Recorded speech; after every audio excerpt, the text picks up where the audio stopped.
A man in a business suit is casually filming a 6-year-old girl right outside the women's restroom, completely ignoring the child cowering in pure terror. He even calls the police, demanding the arrest of her black father, while the spineless mall manager, terrified of the rolling cameras, betrays them and pushes the father and daughter into a corner. But just as he smugly thinks he has won, karma strikes back. His own wife suddenly collapses right on the spot, facing imminent death, and the very man he has been insulting and humiliating this entire time is the only one who holds the secret that can save her life.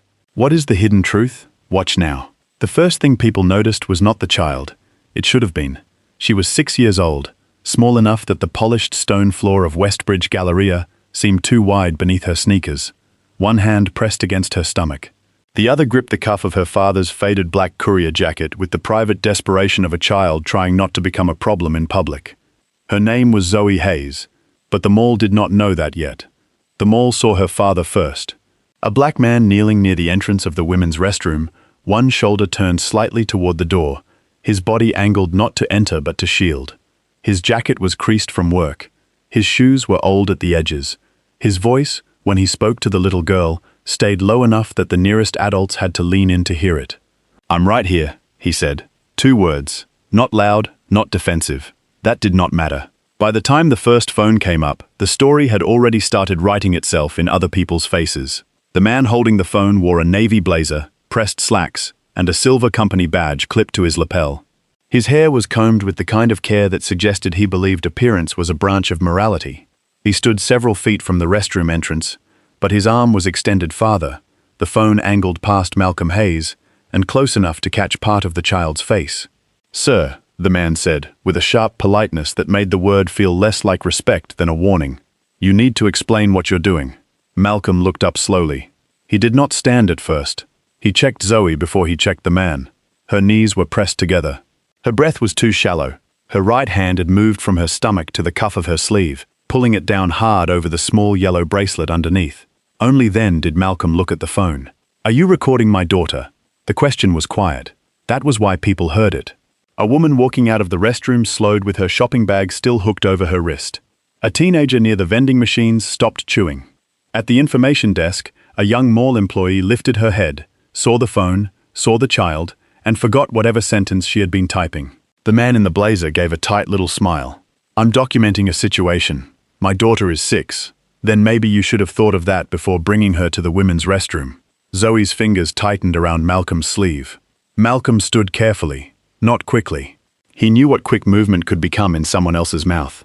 He knew how fear could rewrite posture. He knew how a man could go from father to threat in the time it took a stranger to raise his voice. So he rose slowly, one hand open, the other still low enough for Zoe to reach. "She needed the restroom," Malcolm said. "The family restroom is closed." The man pointed across the corridor. "There's a men's room right there." As if summoned by the sentence, the men's room door swung open. For one bright, ugly second, the line of urinals inside was visible from the hallway beneath white fluorescent light. A man at the sink turned his head toward the commotion before the door fell shut again. Zoe saw it. Her face changed. It was not just embarrassment. It was fear sharpened by humiliation, the kind that made children look older for 1 second and smaller for the next. Malcolm shifted half a step in front of her. Not enough to challenge, just enough to block the view. The phone followed him. "So now you're hiding her?" the man said. Something in the corridor tightened, not loudly. A woman near the cosmetics kiosk looked down into her purse, though she was not looking for anything. The teenager by the vending machines lowered his soda. A janitor pushing a yellow caution cart stopped at the corner and did not continue. People knew when a sentence crossed a line. Most people also knew how to pretend they had not heard it. Malcolm looked at the man's badge. Northbridge Care Solutions. Beneath it, in smaller black letters, Brent Calloway, Senior Director, People and Safety. Malcolm read it once. Then he looked at Brent's face. "Mr. Calloway," he said, "stop recording my child." Brent's expression hardened at the sound of his name. For a moment, he looked pleased. Names made things official, titles made people feel protected. He lifted the phone higher, as though height could become evidence. "I'll stop recording when security gets here." "Security is not the issue. You don't get to decide that." Zoe pressed her forehead against Malcolm's jacket. Her voice came out thin. "Daddy?" "I know." She shook her head once. Not enough for the crowd. Enough for him. Malcolm looked past Brent, across the corridor, toward the family restroom. A white sign had been taped over the handle, temporarily closed. The tape was not new. The corners had curled and collected grey dust, as if the word temporary had been aging there for days. Beside that door stood Claire Benton, operations manager of Westbridge Galleria, her blonde hair pinned cleanly behind one ear, a radio clipped at her waist, her navy blazer smooth enough to make panic look unprofessional. 10 minutes earlier, Claire had been the one to approach them. She had seen Zoe trembling. She had seen the closed family restroom. She had looked once at the men's room and understood, at least privately, what no one in the crowd seemed willing to understand now. She had checked the women's restroom. She had stepped out and said, "It's clear, use the first stall, I'll wait right here." Zoe had looked up at Malcolm then, asking without words if an adult woman had made it safe. Malcolm had believed the answer was yes. Now Claire was looking at the floor. Malcolm saw that. So did the young employee at the information desk. Her name tag read Lena Ortiz. Lena's hand hovered over the desk phone, but she did not pick it up. Not yet. Her eyes kept moving between Claire and Malcolm, as if she were watching a bridge decide whether to hold. Brent took another step forward. "Sir, I'm asking you to move away from the women's restroom." Malcolm looked back at him. "I'm waiting for my daughter. You were going in. I was standing at the entrance. You expect everyone to just take your word for that?" "No," Malcolm said. "I expect the manager to tell the truth." The sentence moved through the corridor faster than a shout. Claire's head lifted. Brent turned slightly, phone still recording. "The manager?" he said. Malcolm did not look away from Claire. "She knows why we're here." For the first time, the crowd stopped watching only Malcolm. Attention shifted toward Claire Benton. It was subtle at first. A few heads, a few eyes. The security guard arriving from the escalator slowed when he saw everyone staring at his manager instead of at the man he had probably been called to handle. Claire touched the radio at her waist, not to press it, only to touch it. "I'm still gathering information," she said. Malcolm stared at her. Zoe looked up too, confused now in a new way. Children could understand cruelty faster than cowardice. Cruelty had edges. Cowardice kept changing shape. "You gathered it already," Malcolm said. Claire's mouth opened. No sound came. Brent gave a short laugh. "There it is. Now he's trying to intimidate mall staff." Malcolm's jaw moved once. Only once. He turned slightly toward the security guard, a young man with nervous eyes, and a radio held too close to his chest. "What's your name?" Malcolm asked. The guard blinked. "Evan." "Last name?" The guard swallowed. "Mills. Evan Mills." "Evan Mills," Malcolm repeated. "Please document clearly. The family restroom is closed. My daughter needed privacy. Mall management authorized us to use this restroom after checking it." Claire's face tightened. Brent swung the phone toward her. "Is that true?" The question should have been easy. It was not. Claire had built a career out of making problems smaller before they reached the people above her. A locked family restroom was a maintenance inconvenience. A distressed child was a customer service concern. A man with a phone was a liability issue. A police call was a corporate issue. Corporate issues required careful language. "I told him," Claire began, then stopped. Malcolm watched the sentence die. "You told me what?" he asked. Claire's eyes flicked toward Brent's badge, then toward the phone, then toward the small crowd, now thickening at the edges. "I told him we would look for an appropriate accommodation." Lena Ortiz shut her eyes. Just for a second, but Malcolm saw that too. Brent smiled like a man hearing a door lock in his favor. "There, you heard her." Zoe's hand slipped from Malcolm's sleeve to his fingers. She squeezed hard. "Daddy," she whispered, "did I do something bad?" The corridor did not go silent. Malls do not know how to be silent. Somewhere behind them, a smoothie blender started and stopped. A fountain spilled water over black tile. The restroom hand dryer roared behind the wall and died into a hollow hush. But the people closest to the child stopped moving. Brent did not lower his phone. That was what Malcolm would remember later. Not the accusation. He had lived long enough to know some people carried suspicion in their pockets and called it instinct. Not the crowd. Crowds were rarely brave at the beginning. Not even Claire's silence. He would remember that Brent Calloway heard a 6-year-old ask if she had done something wrong, saw the tears standing on her lower lashes, and decided his video still mattered more. "No, baby," Malcolm said. He crouched again, putting himself between Zoe and the phone. "You didn't do anything bad." Brent leaned to keep the angle. Malcolm's voice changed. "Do not film around me to get to her. A few people looked at Brent then. Not enough, but some. Brent noticed. His mouth tightened. I'm not filming her. I'm filming you. She is standing behind me. Because you put her there. Because you frightened her. The words landed cleanly. Brent's eyes flashed. Don't turn this around. I'm not turning anything around. You brought a child into a restricted space. My child needed help. She needed the bathroom. That doesn't give you permission to ignore boundaries. The manager gave permission. Claire looked away again. That small movement did more damage than a denial. It told Malcolm exactly how alone she intended to let him be. The security guard shifted. Sir, Evan said to Malcolm, though his voice lacked conviction, maybe we should step away from the restroom while we sort this out. Zoe made a sound, not a word. A small breath catching in her throat. Malcolm felt it through her hand. There were clocks most people could not see. Not the ones on walls or phones. The body had clocks. Shame had clocks. Panic had clocks. A child trying to hold herself together in public had a clock, and every adult argument stole minutes from it. Malcolm looked at Evan. Where is the open family restroom? Evan glanced at Claire. Claire answered with professional smoothness. We are currently experiencing a temporary maintenance issue. How long? Sir, we are addressing it. How long? Claire's face cooled. I don't have that information in front of me. Lena Ortiz looked down at the desk. That was answer enough. Brent lifted his free hand. This is exactly the problem. He thinks he can interrogate everyone because he got caught. Malcolm looked at Brent's raised phone. Caught doing what? Brent blinked.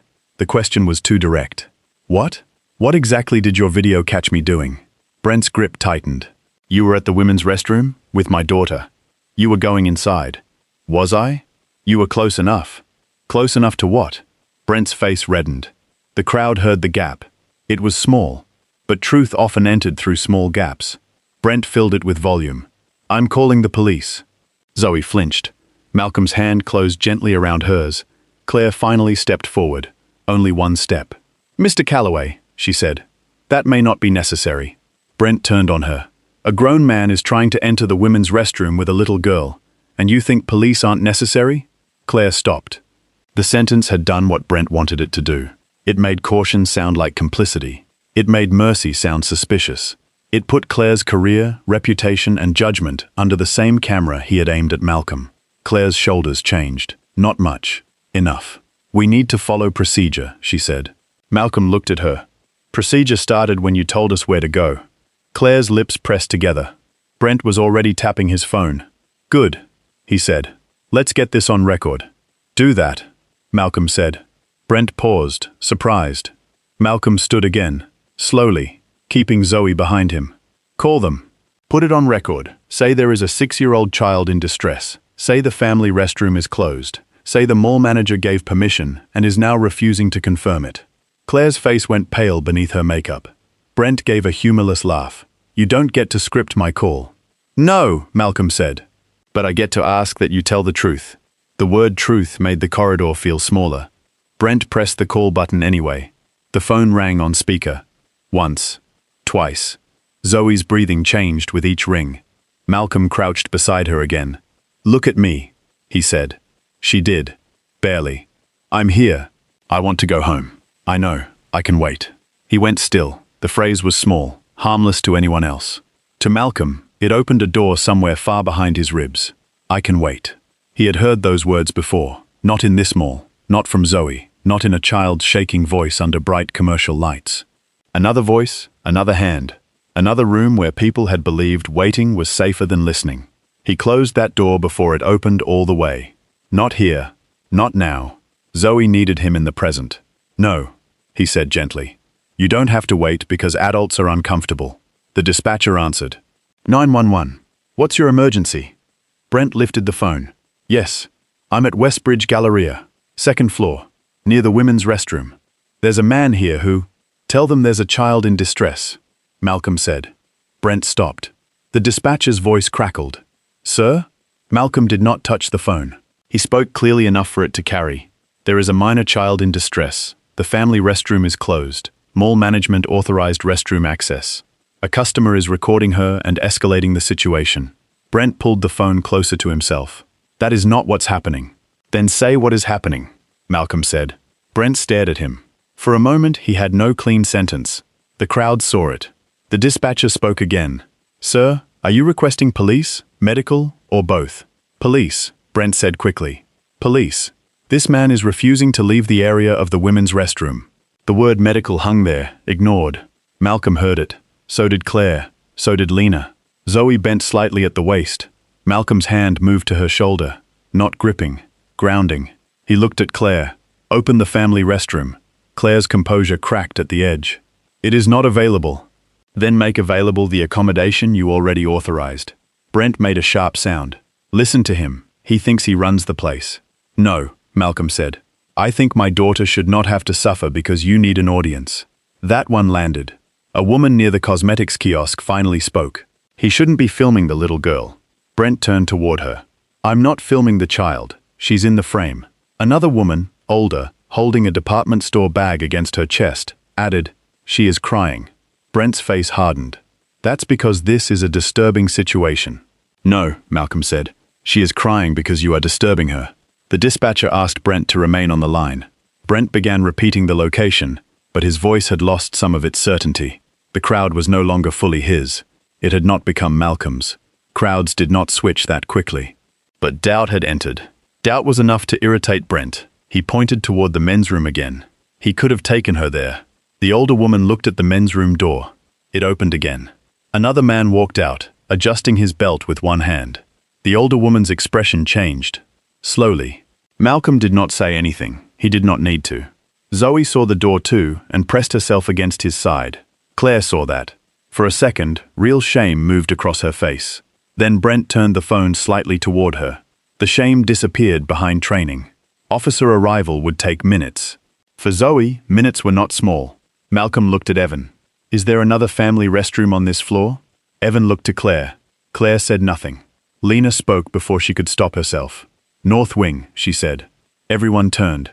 Her voice shrank under the attention, but she kept going. Near the cinema entrance, but it's far. How far? Malcolm asked. Other side of the mall. Zoe's grip tightened. Malcolm looked down at her shoes, at her knees, at the sweat gathering beneath the fine hairs near her temple. Too far. Brent heard the calculation without understanding it. Then go there. Malcolm looked at him. Would you make your daughter walk that far like this? Brent's mouth opened. For once, he did not answer quickly. That should have been the moment a decent man stopped. Brent was not ready to be decent. My daughter would not be in this situation. The cruelty was clean. It did not shout. It did not need to. Malcolm stood very still. The women who had spoken earlier looked at Brent with open dislike now. Evan looked uncomfortable. Lena's face tightened. Claire looked as if she had just heard something fall in a room she was responsible for locking. Zoe whispered, Daddy. He turned away from Brent immediately. I know. I really can't. The words were barely air. Malcolm's face changed in a way only a child watching closely would catch. He looked at Claire one last time. No anger, no plea. Just the final chance for an adult to become what her title claimed. Claire, he said, tell them. Claire Benton stood beside the closed family restroom sign, her radio at her waist, her name badge shining under mall lights, her earlier permission trapped behind her teeth. Around her, the corridor waited. Brent's phone waited. The dispatcher waited. Zoe waited. Claire's fingers touched the radio again, then fell away. I think, she said carefully, we should wait for officers to clarify the situation. Something in Malcolm's eyes settled. Not broke. Settled. As if a door inside him had closed. He looked at Zoe and lowered his voice until the crowd had to strain to hear. You did nothing wrong. Then he looked back at Claire. And now, it's on record that you had the chance to say the same.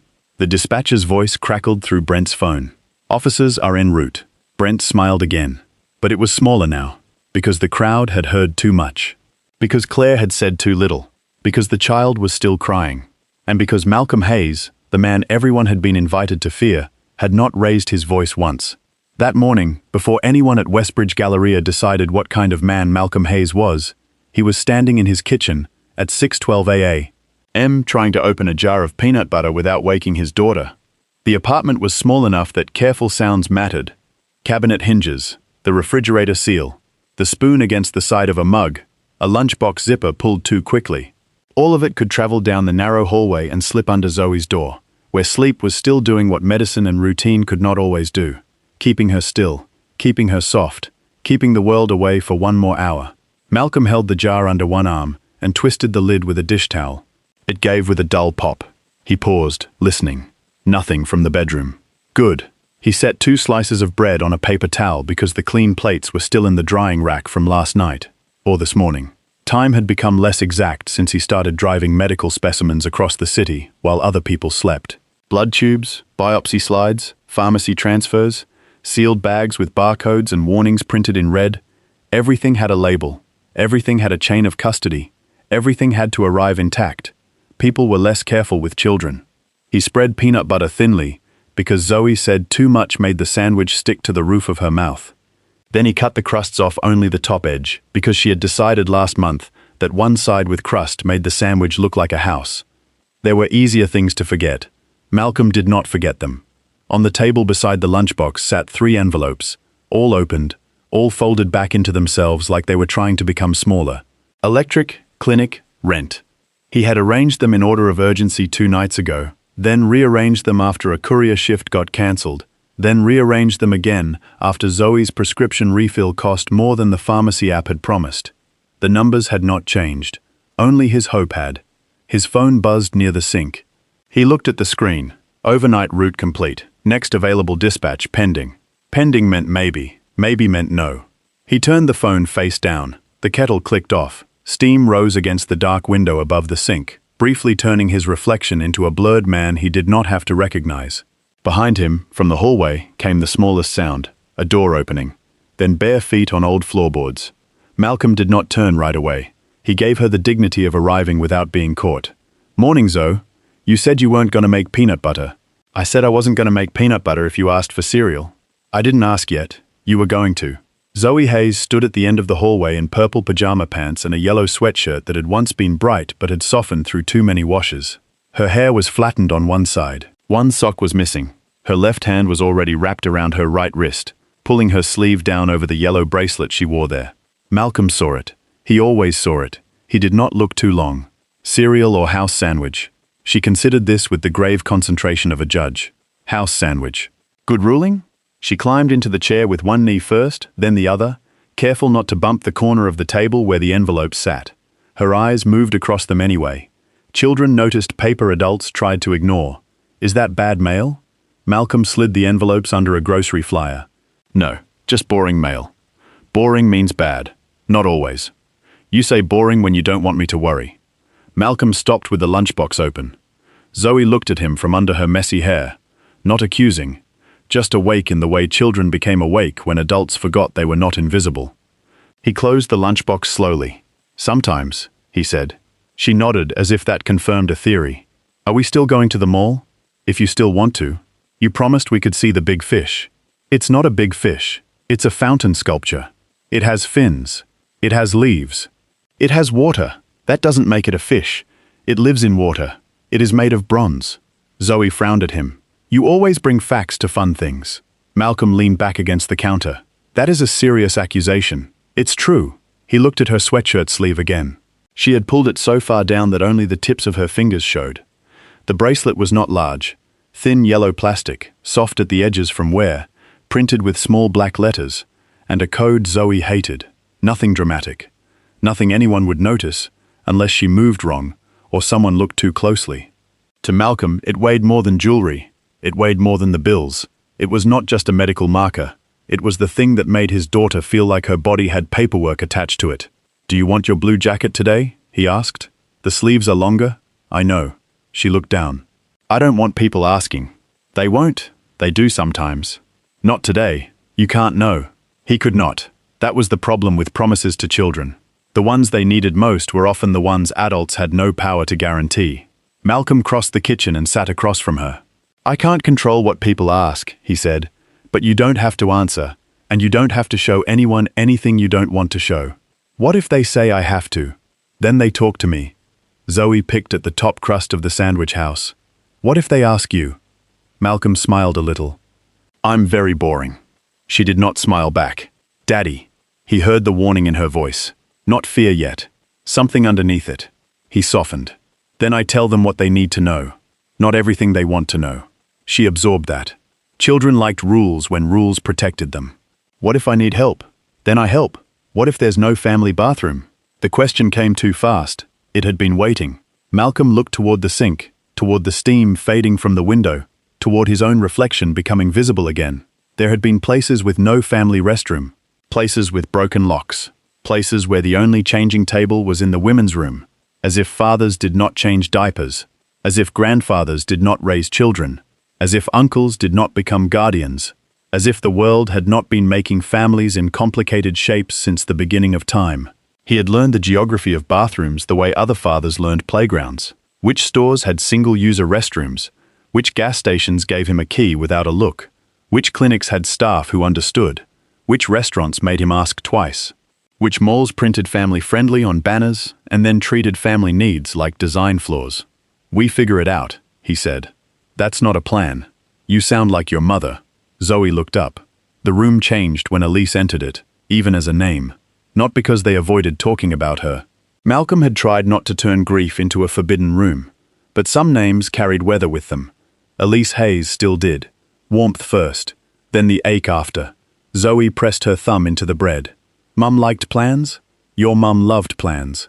More than you? Everybody loved plans more than me. Did she make good plans?" Malcolm looked at the envelopes hidden under the grocery flyer, at the lunchbox, at the little girl wearing one sock, at the apartment holding together through routine and unpaid grace. She made beautiful plans. Zoe waited. Children waited differently when they wanted truth. Malcolm reached for the mug near his hand, though he had not poured coffee into it yet. "She planned your first birthday party 3 months early," he said. "Then changed the whole thing 2 days before because you decided you hated bananas. I hate bananas. You were very firm. Bananas are wet. They're fruit. They're wet fruit." He laughed quietly. There it was. A small piece of morning restored. Zoe smiled into her sandwich. Then her face tightened. Not emotionally. Physically. A small inward pull. There and gone. Malcolm noticed, because noticing had become a second language in their home. The way she paused before standing. The way she said fine when she meant not yet. The way she became extra polite when she was trying not to admit her body was ahead of the schedule. He did not react too fast. Fast reactions made children feel watched. "You okay?" She nodded. Words. "I'm okay." Scale? Zoe sighed as if deeply burdened by science. 2. You sure it's not a 3? It's 2.5. 2.5 is a 3 wearing a hat. She almost smiled. "Daddy. Bathroom before we leave. I don't need to. Bathroom before we leave. I just went. Again. That's wasteful." "It's not a carton of milk." She crossed her arms, hiding the bracelet completely. "I don't want to think about it all day." Malcolm leaned forward. "I know. You don't." The words came out sharper than she expected. Her eyes widened afterward, as if she had dropped something breakable. Malcolm did not correct her. Maybe he did not know. Not exactly. He knew what fear looked like from the outside. He knew what bodies did under stress. He knew how embarrassment could make a child lie with the best intentions in the world. He knew the medical words, the timing, the triggers, the ways panic and pain learned each other's names. But he did not know what it felt like to be 6 and marked by a bracelet you did not choose. So he nodded. "You're right," he said. "I don't know exactly." Zoe looked at him. Adults did not say that often enough. "But I know you shouldn't have to be scared of needing help," he said. She looked down at her sandwich. "Can I wear the blue jacket? Already by the door? With the long sleeves?" "With the long sleeves. And can we not tell anyone?" "We won't tell anyone unless we have to." Her fingers tightened around her wrist. "What if I have to go at the mall? Then we go. What if there are people? There are always people. What if they look? Then I look back." That made her smile, but only a little. Malcolm stood and finally poured coffee into the mug. It was instant, because the machine had stopped working 3 weeks ago, and he had not put coffee maker above clinic bill, rent, or the new shoes Zoe would need before winter. The first sip tasted like heat and compromise. His phone buzzed again. He turned it over. New route available. Pickup. City Children's Diagnostic Lab drop. Westbridge Medical Plaza window. 0930 T1015. Accept? Westbridge. The mall sat beside the medical plaza, connected by a covered walkway and too much paid parking. The health fair would be there too.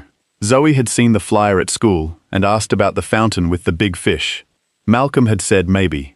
Then she had asked again on the bad night, after the refill made her stomach hurt and she had cried, because she was tired of being careful. He had said yes then, not maybe. Yes. Promises given during pain had to be handled like glass. He looked at the root, then at Zoe, then at the bills. The root would pay enough for groceries and part of the electric. Not rent, not the clinic, not dignity, but enough to keep something from tipping. He accepted. We'll make the mall stop after my drop-off, he said. Zoe sat up straighter. Really? Really. Can we see the fish? The bronze plant fish, yes. And the health fair? Maybe. They have free stickers. Then definitely. And the booth with the spinning wheel? I don't trust spinning wheels. You don't trust fun. Fun has a suspicious pattern. Zoe laughed. It was small and raspy from sleep, but it reached the window. Malcolm turned away to rinse the peanut butter knife before she could see what that laugh did to him. On the counter near the sink was a small plastic pill organizer marked with the days of the week. He checked it without making a ceremony of checking. Monday compartment empty from last night. Tuesday ready. Water bottle filled. Spare clothes in backpack. Wipes, plastic bag, insurance card.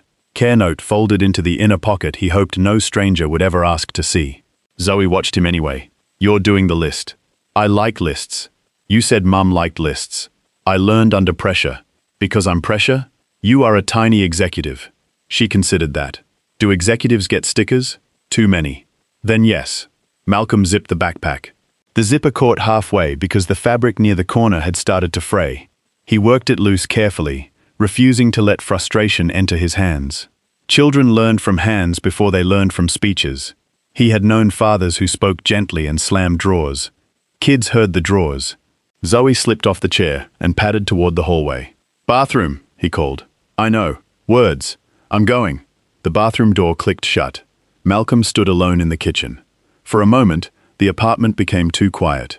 He reached under the grocery flyer and unfolded the clinic bill again. The number waited for him with the patience of something that did not care how tired he was. He folded it once, then again.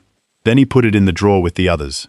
Inside that drawer, beneath a stack of expire-con coupons and a flashlight without batteries, was an old hospital badge turned face down. He did not touch it. He had not touched it in months. Still, he knew exactly where it was. The body remembered objects even when the mind pretended not to. The bathroom faucet turned on down the hall, water running too long, then stopping, then running again. Malcolm listened. There were sounds that meant a child was playing, sounds that meant stalling, sounds that meant fear had entered the room and locked the door behind it. He walked to the hallway but did not knock, not yet. Zoe? I'm fine. The answer came too fast. He rested his shoulder against the wall. No pressure in his voice. You sure? A pause. Yes. Another pause. Then smaller. It just takes a long time. I know. I hate it. He closed his eyes. I know.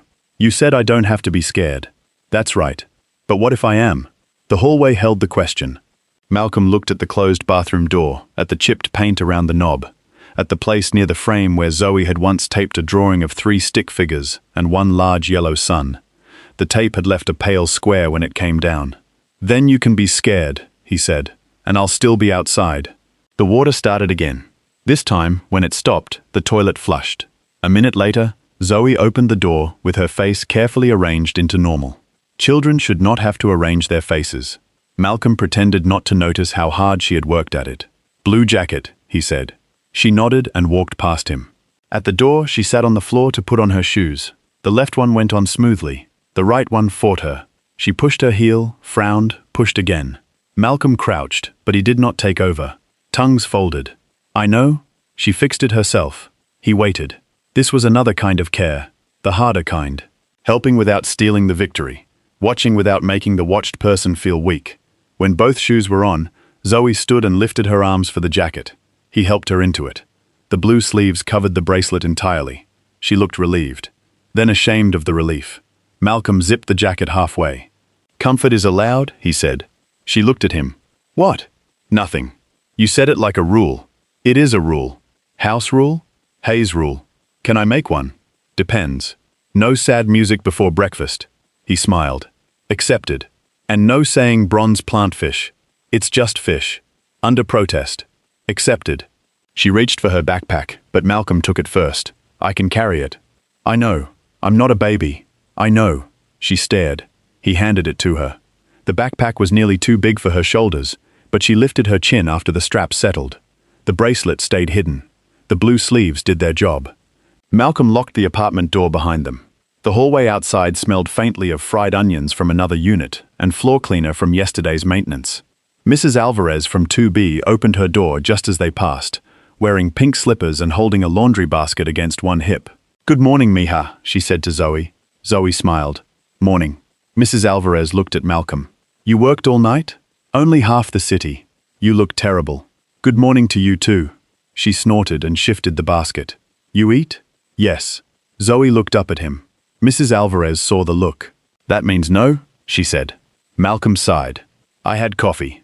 "Coffee is not food. It has beans. Do not start with me." Zoe giggled. Mrs. Alvarez softened at the sound. Her eyes moved to Zoe's long sleeves, then away quickly. She was one of the few adults who knew how not to look at something. "You going somewhere fun?" she asked. "The mall," Zoe said. "There's a fish." "A fish?" "Bronze," Malcolm said. Zoe glared. Mrs. Alvarez nodded gravely. "Very rare." Zoe brightened. Malcolm mouthed traitor. Mrs. Alvarez ignored him.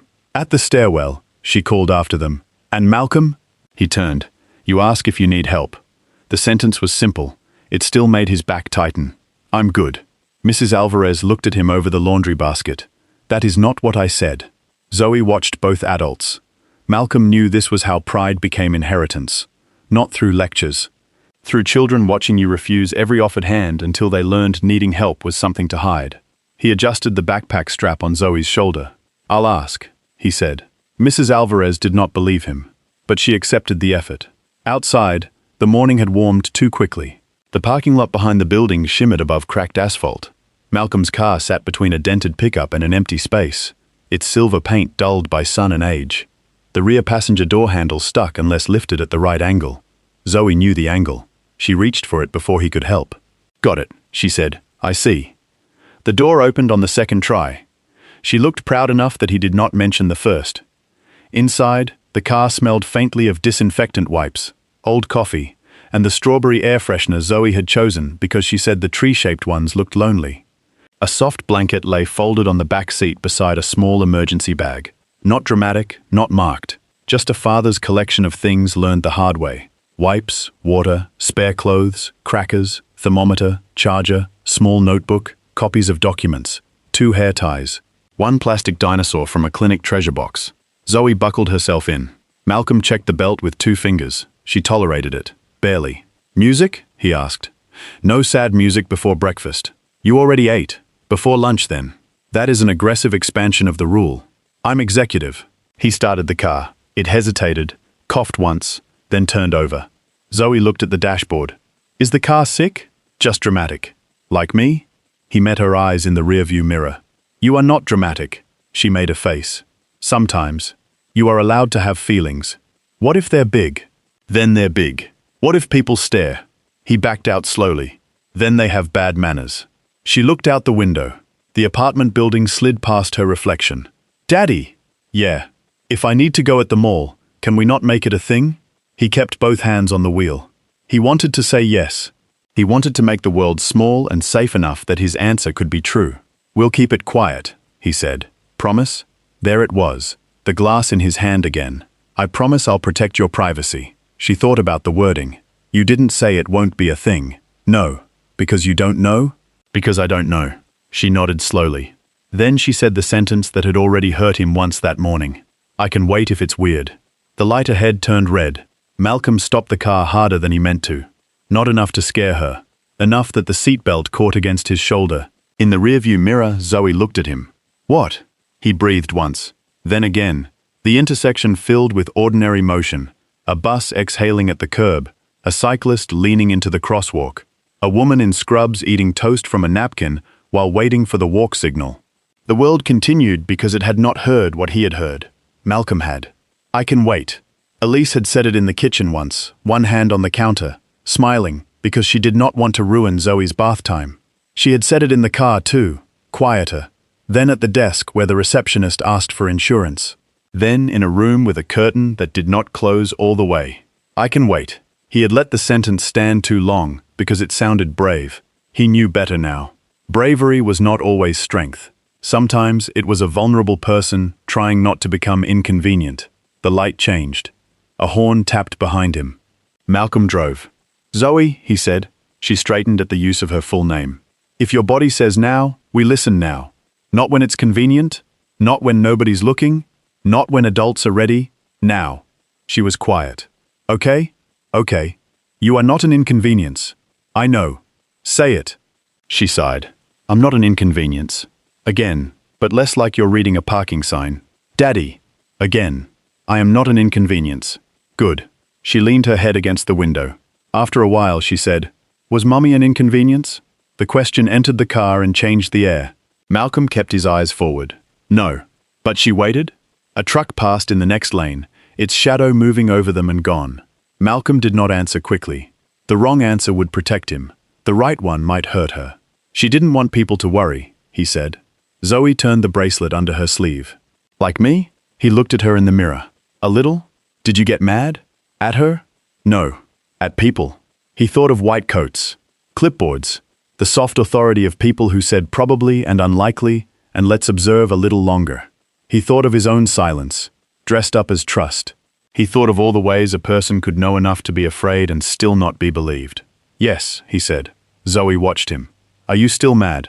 The road curved toward the medical district. Glass buildings caught the morning sun. Ambulances moved in and out of entrances. People in scrubs crossed between parking lots with badges swinging at their hips. Malcolm's hands tightened on the wheel before he told them not to. "Sometimes," he said. "At Mummy? Never. At you?" He did not answer. Zoe understood enough to stop asking. That hurt too. They reached City Children's Diagnostic Lab at 9:22. Malcolm parked in the loading zone and turned around. "I'll be 3 minutes. 5. 3. You always say 3. I aspire to 3. She unbuckled her backpack and hugged it to her chest. "Can I come? Not this pickup. Because it's boring? Extremely. Bad boring." He looked at her. "Work boring." She studied him, then nodded. "Lock the doors?" "Yes." "Window cracked?" "Yes." "Phone on?" "Yes." "If you need me, I call." "Good." She rolled her eyes. "You do the list too." Learned from an executive. Inside the lab, the woman at the counter recognized him. "Morning, Malcolm." "Morning. Route C? Westbridge Medical Plaza." She scanned the sealed transport bag, printed the receipt, and slid it across. Signature. He signed. Her eyes flicked to his face. "You okay?" The question was casual. Too casual. People near hospitals learned to ask softly when they meant something else. Malcolm capped the pen. "Long night." "Aren't they all?" "Some longer." She hesitated, then lowered her voice. "They're doing a memorial board next month. For staff and family. I saw Elise's name on the draft." His fingers stilled on the receipt. There were names that could enter a room without permission. He looked at the sealed transport bag because it had a barcode and temperature requirements, and a destination. Simple things. Things with instructions. "That's good," he said. "You could come. I'm not staff anymore." "You were." He lifted the bag. "Have a good day, Dana." He left before she could say anything kind enough to undo him. In the car, Zoe was singing to herself, some half-invented song about a fish with leaves. She stopped when he opened the door. That was 4 minutes. Traffic inside. There is no traffic inside. Many pens. She narrowed her eyes. He placed the transport bag into the cooler on the front seat and logged the pickup on his phone. Zoe leaned forward. "Is that blood?" "Not for us." "That means yes." "It means not for us." "Is it gross?" "No." "Because facts ruin fun?" "Because somebody needs it to get where it's going." She sat back. That answer satisfied her in a way he had not expected. The drive to Westbridge Medical Plaza took 18 minutes. Malcolm parked in the courier bay, delivered the sealed bag, obtained the second signature, uploaded the proof, and returned to the car with 7 minutes left before the parking rate changed. That was how his days worked now. Windows, routes, receipts, grace periods, paid time measured against unpaid need. When he got back, Zoe had both hands tucked under her thighs. He saw it before she spoke. "You okay?" She nodded. "Scale?" 2. He waited. 3. He waited. Maybe 4. He looked toward the mall walkway. Westbridge Galleria rose beyond the glass corridor, all bright banners and polished railings, its entrance covered in signs for Safe Families Weekend. Balloons shaped like hearts bobbed near the doors. A poster showed a smiling mother, father, and 2 children beneath the words, "Care starts with listening." Malcolm looked at the poster longer than he meant to. Then he looked back at Zoe. "We go in, Find a restroom first, then fish. Stickers? Restroom, then stickers, then fish. Can we not use the medical building one? He glanced toward the lobby doors of the plaza. People in scrubs, appointment desks, waiting rooms, questions. Zoe's sleeve had already slipped to her knuckles. You don't want to go in there. She shook her head. Too many sick people. You're not sick. You know what I mean. He did. The mall was supposed to be normal. That was the whole point. A fountain, stickers, a spinning wheel, a sandwich later if the route payment cleared fast enough. A father and daughter walking under skylights with nobody asking what the bracelet meant. Malcolm took the backpack from the rear seat and slung it over one shoulder. Okay, he said, mall first. Zoe got out carefully. She held his hand in the parking walkway, not because she needed help, but because crowds began before buildings did. A woman passed with a stroller. A man in a suit talked into earbuds. Two teenagers laughed too loudly at something on a screen. No one noticed them. For a few minutes, they were allowed to be ordinary. The automatic doors opened onto cool air and perfume from a cosmetics counter. Music drifted from hidden speakers. Somewhere below, water moved over stone. Zoe heard it first. The fish. Restroom first. She made a face but did not argue. That was how he knew the scale was higher than 4.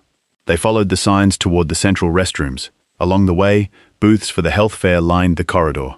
Blood pressure checks, nutrition pamphlets, pediatric dental tips, a table with free hand sanitizer shaped like animals. Volunteers in matching teal shirts smiled at passers-by. Safe Families Weekend. The words appeared everywhere. On banners, on stickers, on the lanyards around staff necks, on a screen looping cheerful footage of parents kneeling beside children with painted faces. Zoe slowed near the sticker table. Malcolm squeezed her hand once. After. I know. Words. After. At the restroom corridor, the family restroom door was closed. At first, Malcolm thought someone was inside. Then he saw the paper sign. Temporarily closed. The tape was curled at the corners. Zoe saw it too. Her hand tightened. Malcolm looked left. Women's restroom. Right. Men's restroom. The men's room door opened as a father and teenage son came out laughing. Behind them, for one brief second, the inside was visible. Zoe turned her face into Malcolm's jacket. No, she whispered. I know. I can wait. The sentence came back again. This time, Malcolm did not let it stand. No, he said. You don't have to. He looked toward the information desk. A young employee was watching them with concern she had not yet been trained to hide. Lena Ortiz. Malcolm walked toward her with Zoe close at his side. Excuse me, he said. The family restroom is closed. Lena glanced past him toward the sign. Oh, I'm sorry. It's been... She stopped herself. Let me call my manager. How long has it been closed? Lena hesitated. Before she could answer, a woman's voice came from behind them. Is there a problem? Claire Benton approached with a tablet in one hand and a polished expression that belonged on a brochure. Her manager badge caught the overhead light. Malcolm turned slightly so Zoe was shielded from the flow of shoppers. My daughter needs a restroom. The family room is closed. The men's room is not appropriate for her. Claire looked at Zoe. To her credit, she saw enough. Not everything. The sleeve pulled down, the way her eyes avoided the restroom doors, the way Malcolm stood close but did not speak over her. Claire's face softened, just a little. Of course, she said quietly. Lena looked relieved. Claire glanced toward the women's restroom, then at the traffic in the corridor. I'll check inside, she said. If it's clear, she can use the first stall. You can stand by the entrance. I'll wait here. Malcolm held her gaze. I don't want confusion. I understand. My daughter does not need attention. I understand. Please say it clearly. Claire nodded. I am authorizing it, she said. I'll stay right here. Zoe looked up at Malcolm. He looked down at her. Okay? She nodded once. Claire walked into the women's restroom, checked, and stepped back out. It's clear, she said. Go ahead. For one moment, the system worked. A child had a need. An adult saw it. Another adult trusted her. A small accommodation was made. No one shouted. No one filmed. No one turned care into suspicion. Malcolm guided Zoe toward the entrance, then stopped just outside as promised. He crouched to her level. First stall, lock the door. I'm right here. She nodded. The bracelet flashed as she adjusted her sleeve. Claire saw it. Lena saw it. Neither asked. Zoe went in. Malcolm stayed outside. He stood exactly where Claire had told him to stand. One shoulder angled away from the door, eyes on the floor, hands visible. body still. That was how Brent Calloway first saw him. Not as a father, not as a man keeping a promise, not as someone following permission given by the woman standing 10 feet away. Brent saw a black man beside the women's restroom and felt the shape of a story arrive before any truth could interrupt it. His hand moved toward his phone, and across the corridor, Claire Benton looked at the closed family restroom sign as if she were already regretting the kindness she had not yet been asked to defend. Brent Calloway did not raise his phone immediately. That came a few seconds later. First, he watched. He stood near the Northbridge Care Solutions booth with one hand resting on the edge of a display table covered in teal brochures. The banner behind him read, "People first, safety always," in clean white letters. The kind of phrase designed to look humane without requiring anyone to define humane under pressure. His wife, Marissa, was beside him, arranging small bottles of hand sanitizer into neat rows. She had been doing most of the quiet work all morning, straightening pamphlets, smiling when Brent forgot to, telling volunteers where to find tape and extra pens, touching Brent's sleeve lightly whenever his voice became too sharp with a stranger. He hated that touch when other people saw it, not because it was unkind, because it corrected him. Brent had spent the morning talking about safety. He had explained to a young mother why workplace culture began at home. He had told a retired couple that Northbridge trained care staff to recognize risk before it became crisis. He had laughed with a mall executive about how common sense is not so common anymore. Every sentence had left his mouth polished, confident, and ready to be overheard. Then he saw Malcolm Hayes standing outside the women's restroom. A black man, alone, close to the entrance. No woman beside him. No obvious explanation. Brent's eyes narrowed before any question entered his mind. That was the first decision. The rest of the morning would pretend to be concern, but it began there, in the silent moment when he chose the story before seeking the facts. Marissa followed his gaze. "What is it?" she asked. Brent did not answer. Claire Benton stood 10 feet from the restroom, tablet against her chest, watching the corridor with the tight composure of a manager trying to make a small problem disappear by not breathing near it. Lena Ortiz stood behind the information desk, gaze moving between Claire and Malcolm. Malcolm remained still, exactly where Claire had told him to stand. His eyes were lowered, his hands were visible, his body faced partly away from the restroom door, not toward it. To anyone who wanted the truth, these details were available. Brent did not want details. He wanted a role. "Is that man waiting outside the women's room?" he asked. Marissa looked again, slower this time. "He might be waiting for someone. There's no one with him. There may be someone inside." Brent's mouth tightened. "You don't think that's odd?" Marissa had learned, over years, that some questions from her husband were not requests for thought. They were invitations to agree, before he became annoyed by your hesitation. "I think we don't know what's happening," she said. Brent gave a soft laugh. "That's exactly how people avoid responsibility." He stepped away from the booth. Brent. He kept walking. The first person to see him moving toward Malcolm was Lena Ortiz. Her shoulders tensed. She looked at Claire, waiting for her manager to intercept him. Claire saw Brent coming too. For 1 second, she almost moved. Her heel shifted. Her hand lifted from the tablet. Then Brent's badge caught the light. Northbridge was not just another booth. It was one of the health fair's sponsoring partners. Their logo was printed on the event banner near the fountain. Their executives had posed with mall leadership that morning.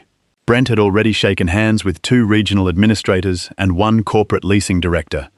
Claire's foot settled back where it had been. It was a small surrender. No one noticed it yet. Malcolm did. Brent stopped several feet away from him. "Excuse me." Malcolm looked up. His face carried no surprise. Only a calculation, quick and quiet. Who was speaking? Where the child was? Where Claire stood? Where the restroom door was? How far the men's room sat across the corridor? How many shoppers had slowed? "Can I help you?" Malcolm asked. The phrase was ordinary. Brent heard insolence in it. "Are you waiting for someone?" "My daughter." "In there?" "Yes." Brent's gaze flicked to the women's restroom sign. "Your daughter is in the women's restroom." "Yes." "And you're standing here, at the entrance. Why?" Malcolm turned slightly toward Claire. Claire did not move. "The family restroom is closed," he said. "The manager authorized this." Brent looked at Claire. Claire gave the kind of smile customer-facing employees used when they wished to be seen without being summoned. "We're handling the situation," she said. That was not what Malcolm had said. It was not yet a betrayal. But it leaned toward one. Brent heard the space between both statements and stepped into it. "What situation?" Claire's smile tightened. A guest accommodation. What kind of accommodation requires a grown man at the women's restroom? Two women exiting the restroom slowed at the edge of the corridor.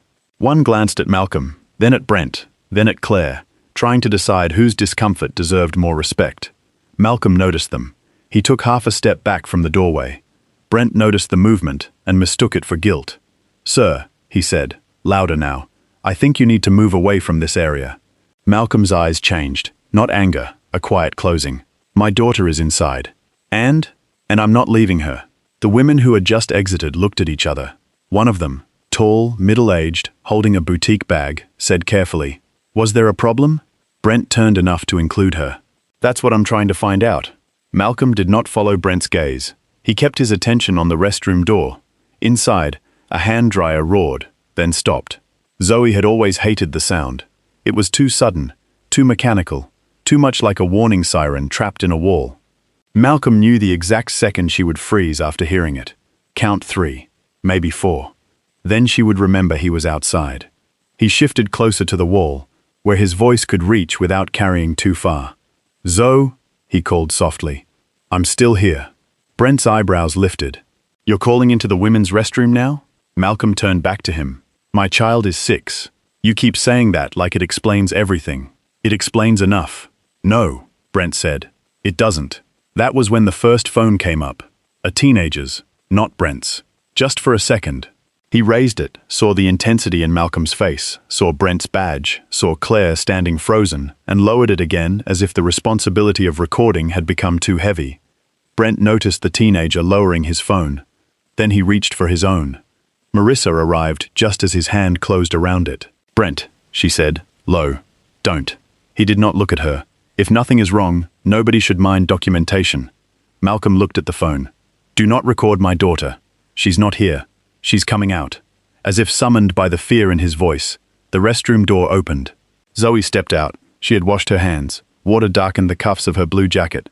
Her face was calmer for one fragile second, relieved by privacy, relieved by the small mercy Claire had granted before the world gathered to judge it. Then she saw Brent, the phone in his hand. The women staring. Claire silent. Her father standing too still. Relief left her face. Malcolm lowered himself slightly, not fully crouching, just enough to bring his body into her line of sight before the crowd could take over. "You're okay," he said. Zoe reached for him. Brent lifted the phone. Malcolm's head turned.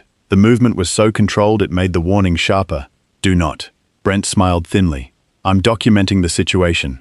My daughter is not a situation." That sentence should have ended it. For anyone decent, it would have. Brent's thumb tapped the screen.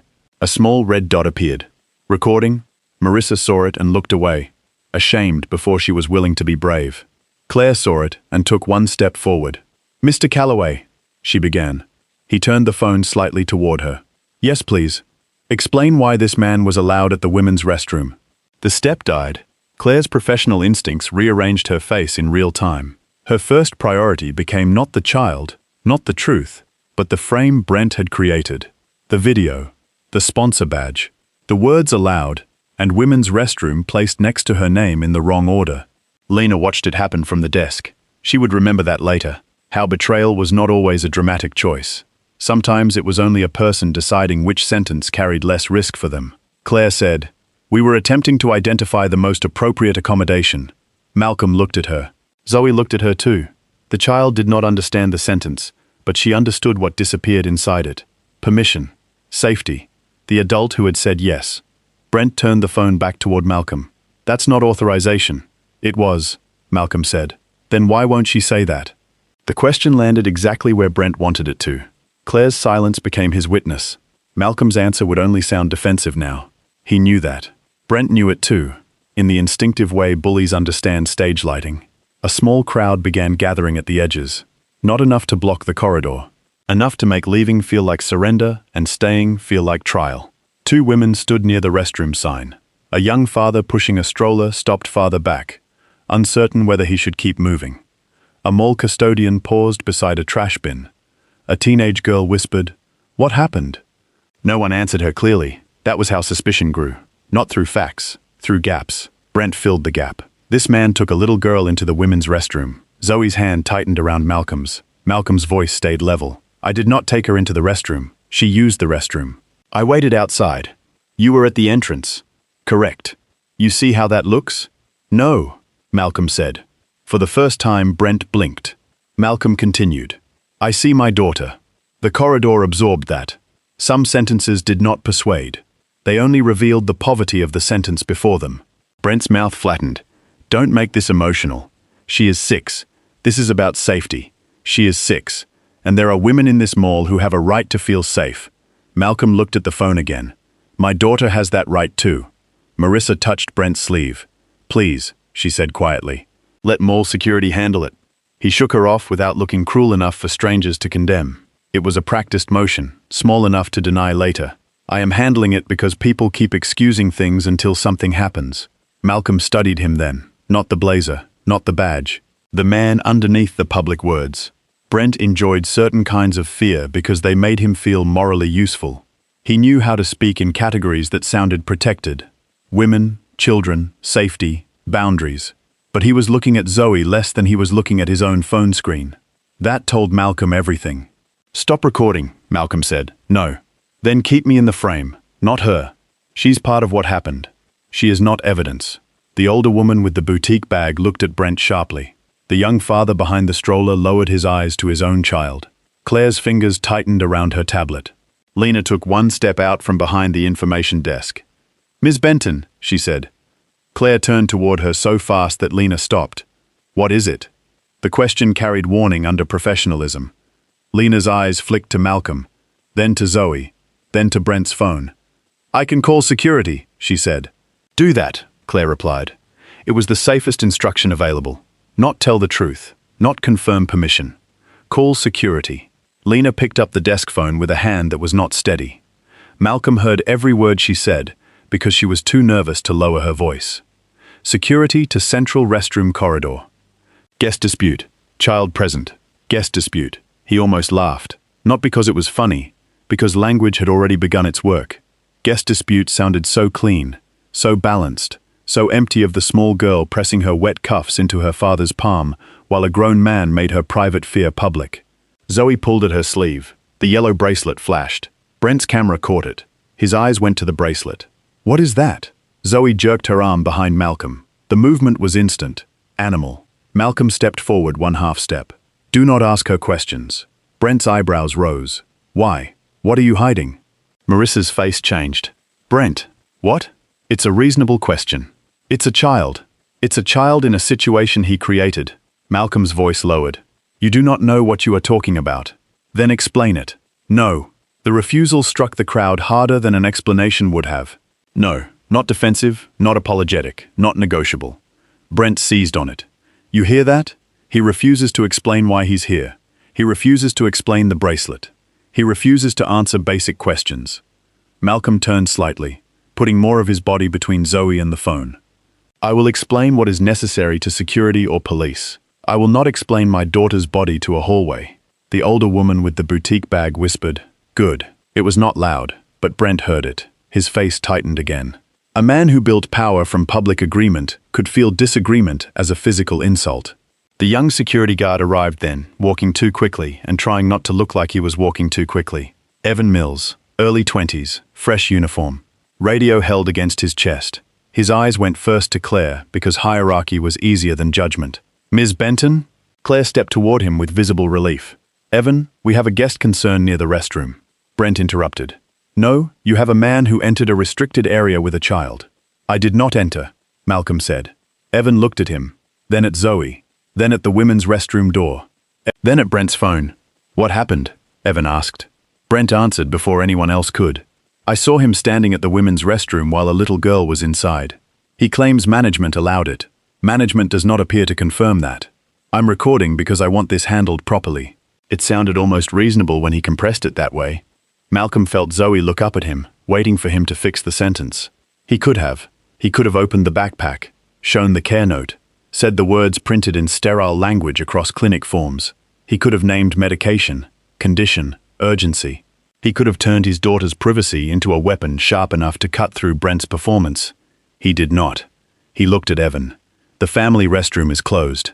My daughter needed privacy.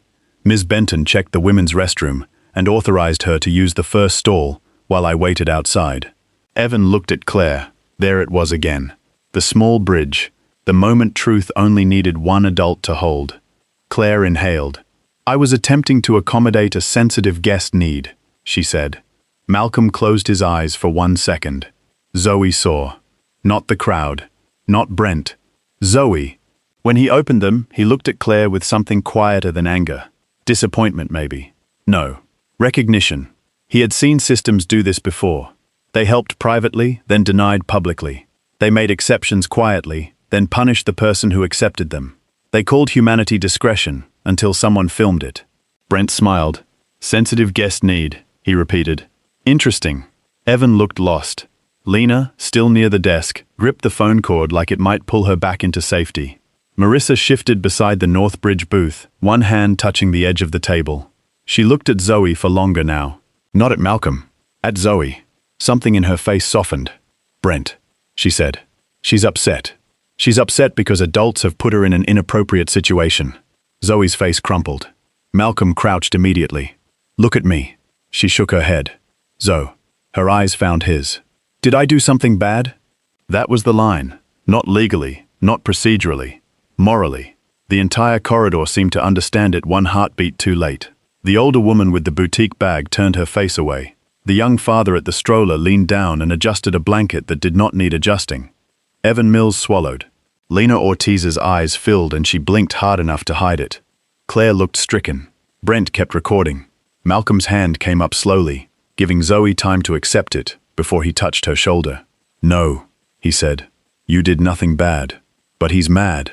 He is wrong, Zoe whispered. At me? No, the answer was immediate. At me. That was not fully true, but it was the truth she could survive in that moment. Brent made a sound. Unbelievable. Malcolm stood. For the first time, the air around him felt different. Not louder, still controlled, but something had settled into place. He looked at Brent. Your problem is with me, not her. My problem is with what you did. You don't know what I did. I know what I saw. No, Malcolm said. You know what you wanted it to mean. The words were too accurate for Brent to ignore. His face hardened. I'm calling the police. Claire's head snapped toward him. Mr. Calloway, I don't think... He pointed the phone toward her again. You don't think police should be called when a man brings a child to the women's restroom? Claire froze. There it was. The sentence that trapped her. If she defended Malcolm now, Brent could make the video about her judgment.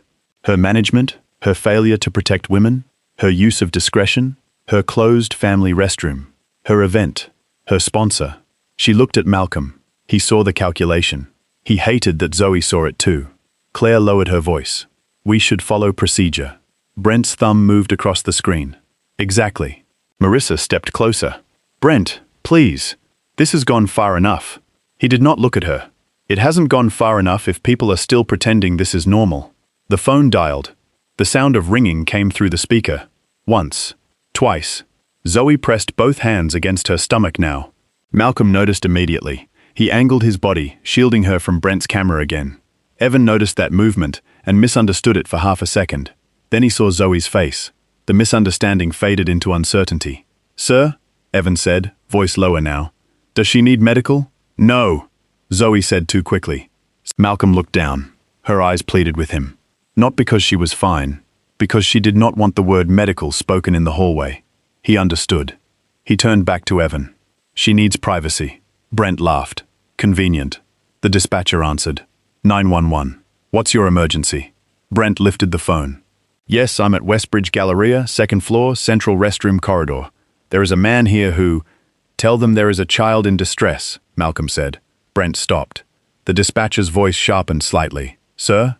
Malcolm did not reach for the phone. He did not step toward Brent. He spoke into the space between them. There is a 6-year-old child in distress. The family restroom is closed. The mall manager authorized an accommodation and is now refusing to clearly confirm it. A customer is filming the child near the restroom. Claire's face went pale. Brent pulled the phone closer. That is not accurate. Then say what is accurate, Malcolm said. Brent stared at him. For 1 second, the clean story failed him. He had seen a man. He had assumed a threat. He had built a scene. But accuracy required sequence, and sequence did not belong to him. The dispatcher spoke again. Sir, are you requesting police, medical, or both? Police, Brent said quickly. Police. The word medical disappeared. Malcolm heard it go. Zoe bent slightly at the waist. His hand moved near her back, not pressing, only close enough for her to know he was there. Claire noticed. Lena noticed. Marissa noticed. Brent did not. He was listening to himself describe Malcolm to the dispatcher. Blackmail, approximately. Do not do that, Malcolm said. Brent looked up. What? Do not make my race the emergency. The corridor went still. Even the dispatcher paused. Brent's face flushed. I'm giving a description. I am standing 3 feet from security. A description is standard. Then describe the situation first. Brent's jaw worked. Evan looked down at his shoes. Claire's hand closed around her tablet. The older woman with the boutique bag said softly but clearly, "He's right." Brent turned on her. "Ma'am, with all due respect." "No," she said. "You lost that." A ripple moved through the crowd. Small. Dangerous. Not dangerous to Malcolm. Dangerous to the story Brent was building. He raised the phone higher. "I'm going to continue this call without interference." Malcolm nodded once. "Then include everything." Brent spoke into the phone again, more controlled now because he knew he was being judged too. "There is a dispute involving restroom access. The individual is refusing to leave the area." Malcolm looked at him. "Tell them about the closed family restroom." Brent ignored him. "Tell them about the manager." Brent's mouth tightened. "Tell them about the child." Brent lowered the phone for half a second. "Stop trying to control the call. Stop omitting the vulnerable person." That sentence changed the young father by the stroller. Malcolm saw it happen. The man looked at Zoe, then down at his own child, then slowly moved his stroller so it blocked part of Brent's camera angle. Not much. Enough, Brent noticed. "What are you doing?" The young father shrugged, uncomfortable with his own courage. "Just standing here. You're blocking my recording. Am I?" The older woman with the boutique bag stepped half a pace too. Then another woman did. Not a wall, not a rescue, but the beginning of one. Zoe looked at them, confused. She had seen adults stare. She had seen adults ignore.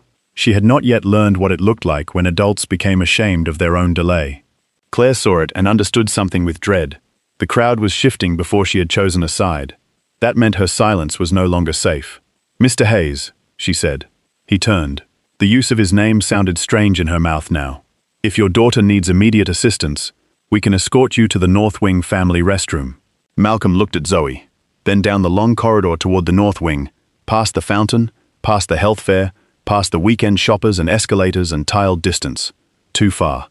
They both knew it. Claire knew it too. "That is too far," Malcolm said. "It is the available option. It was not the option you gave us." Brent pounced. "What option did she give you?" Malcolm looked at Claire. Again the bridge. Again the choice. Claire's eyes flicked to Brent's phone, then to the dispatcher still listening, then to Lena, then to Zoe. She could still fix it. Not everything, but something. Lena took one step forward. Claire noticed and gave her the smallest headshake. "Do not." Lena stopped. The dispatcher's voice came through. "Officers are en route. If there is a medical emergency, please advise." Zoe whispered. "Daddy, I can wait." The words were barely there. Malcolm heard them like a door slamming in another year. His face did not change enough for the crowd. Claire saw it. For one second, she looked like she might finally understand that this was not a customer service inconvenience. This was a child trying to disappear inside her own body. Malcolm lowered his voice. "No, baby. But the police do not decide when your body matters." The sentence entered the corridor and stayed there. Brent stared at him. Evan stared. Claire looked down. Lena covered her mouth with one hand. Marissa Calloway turned away from her husband for the first time. Not physically leaving him, but morally stepping out of his shadow. "Brent," she said. "Stop the call." He looked at her as if she had embarrassed him. "What?" "Stop. You don't understand what's happening. I understand there is a little girl crying. She is crying because—" "She is crying," Marissa said, stronger now, "because you are filming her. That should have ended it too." It did not. Brent's pride had too many witnesses now. "No," he said. "No. I am not going to be shamed for doing the right thing." Malcolm looked at him with sudden tiredness. Not fear, not hatred. Tiredness. "You are not doing the right thing," he said. "You are doing the loud thing." The crowd held its breath around the sentence. Then the sound of distant radios crackled from the escalator side. 2 more security guards were approaching. Police would follow soon. Claire straightened, gathering herself back into management. "Everyone needs to remain calm," she said. The older woman muttered, "Now she speaks." Claire heard it. Her face tightened, but she did not respond. Brent did. "I want that noted," he said into the phone. "The crowd is becoming hostile." Malcolm almost looked away. Almost. Then Zoe's knees pressed together harder. He crouched. "Listen to me," he said. Her eyes were wet and furious now. Not at him. At her own body. At the hallway. At the adults who had turned the distance between a child and a toilet into public theater. "I hate this," she whispered. "I know. I hate him. I know. I hate the bracelet." Malcolm's hand stilled. Brent's camera angled, trying to catch her face between shoulders. The young father moved his stroller again. The older woman stepped closer. Marissa moved too. This time, she did not ask Brent. She simply stood where his phone could no longer see Zoe clearly. Brent stared at his wife. Marissa. She did not move. Malcolm looked up at her. Their eyes met for the first time. There was apology in her face, but apology did not help a child in time. Zoe whispered, "Can we go home?" Malcolm looked at the restroom door, the family restroom sign. Claire, Evan, Brent, the women forming an imperfect shield, the phone, the dispatcher, the whole bright corridor of safe families weekend. He had no clean option. That was the cruelty of it. People liked to imagine dignity was always a choice among clear doors. Sometimes dignity was only choosing which damage not to pass to your child. Malcolm stood. "I'm taking her to the restroom now," he said. Brent's eyes widened with victory and alarm at once. "You just admitted." "I am taking my daughter to the restroom," Malcolm said, each word placed carefully. "With the manager present, with security present, and with witnesses present, because the family restroom is closed and she cannot wait." Claire went still. Evan looked at her. "Ms. Benton?" Claire's face showed the war inside her. Liability against humanity, video against child, sponsor against truth. Before she could answer, Lena Ortiz spoke from behind the desk.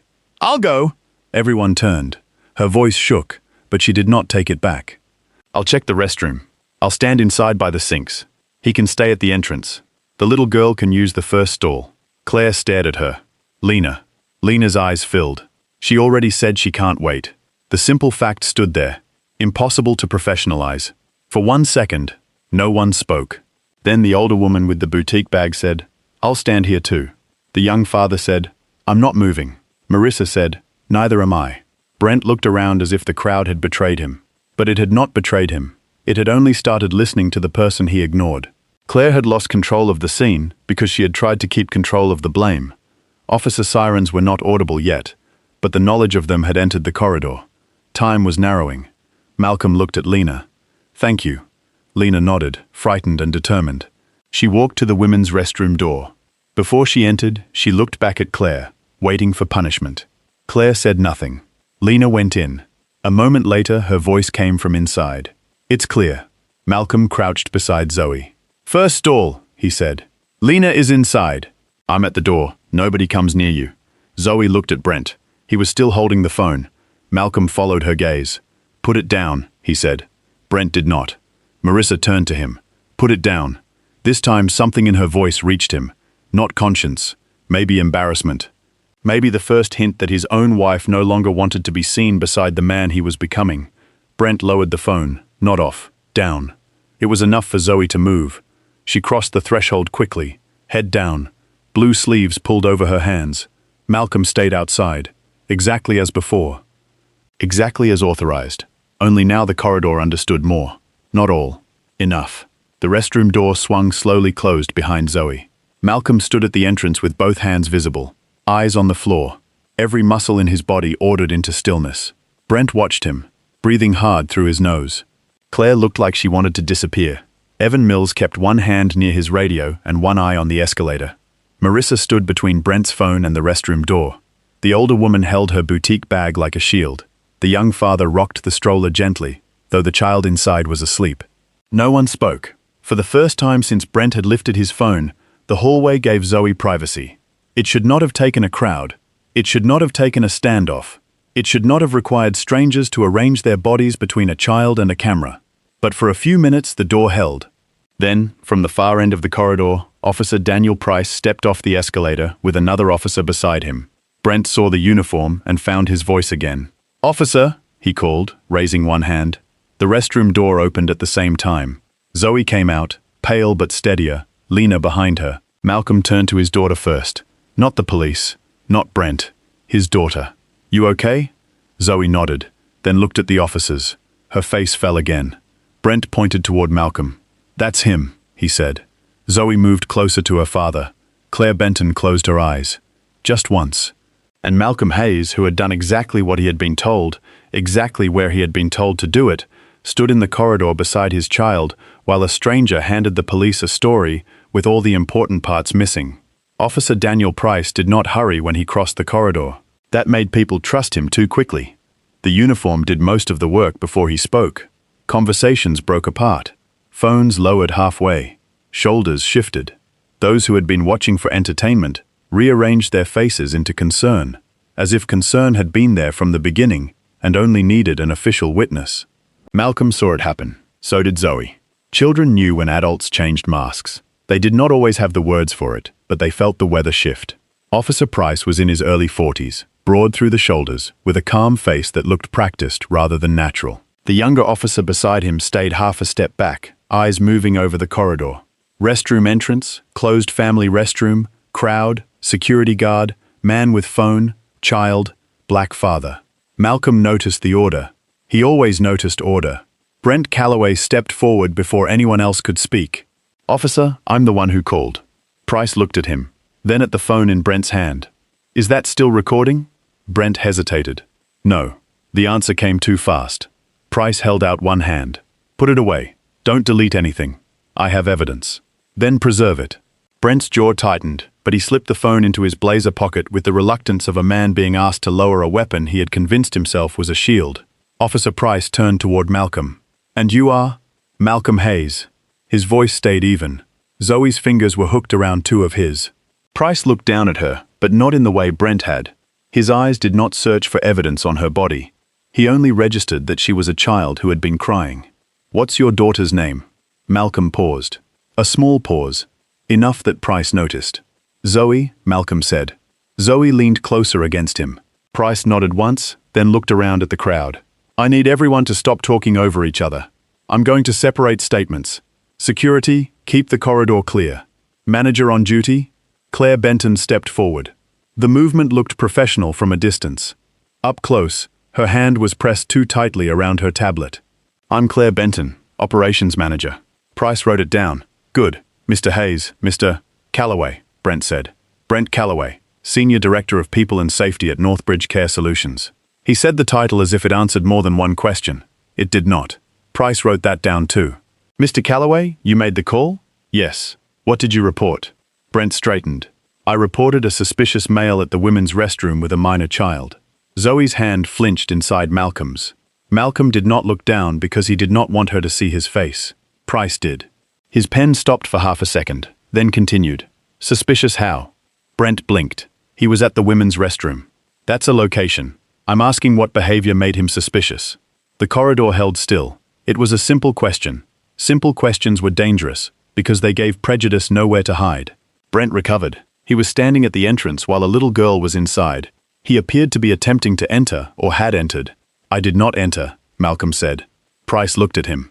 "I'll get your statement." Malcolm nodded once. Brent took the opening. "He keeps interrupting. That's part of the issue here. He has been aggressive from the beginning."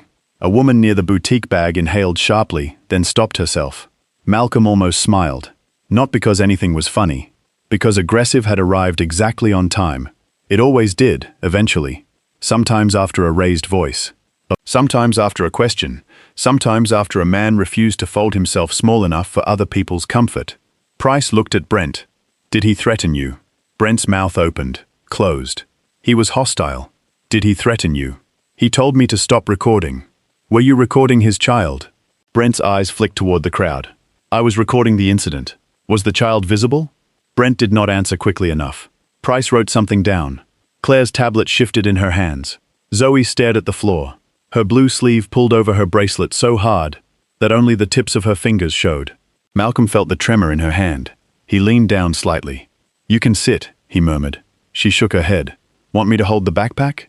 Another shake. The backpack was too large on her shoulders, but she kept it there like armor. Price noticed that too. He looked to Evan Mills. Your security? Yes, sir. Were you here before or after the call? After. What did you observe when you arrived? Evan glanced at Claire before answering. That glance said more than he wanted it to. I observed Mr. Hayes standing near the women's restroom with his daughter. Mr. Calloway was recording, Ms. Benton was present. There were several guests watching. Did you see Mr. Hayes enter the restroom?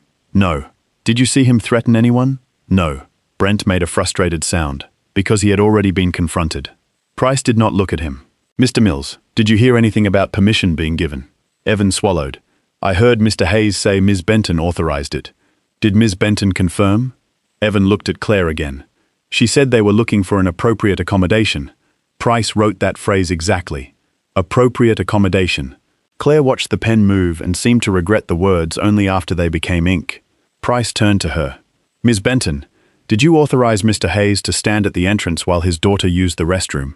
Claire's face settled into the polished expression of someone stepping onto a narrow bridge.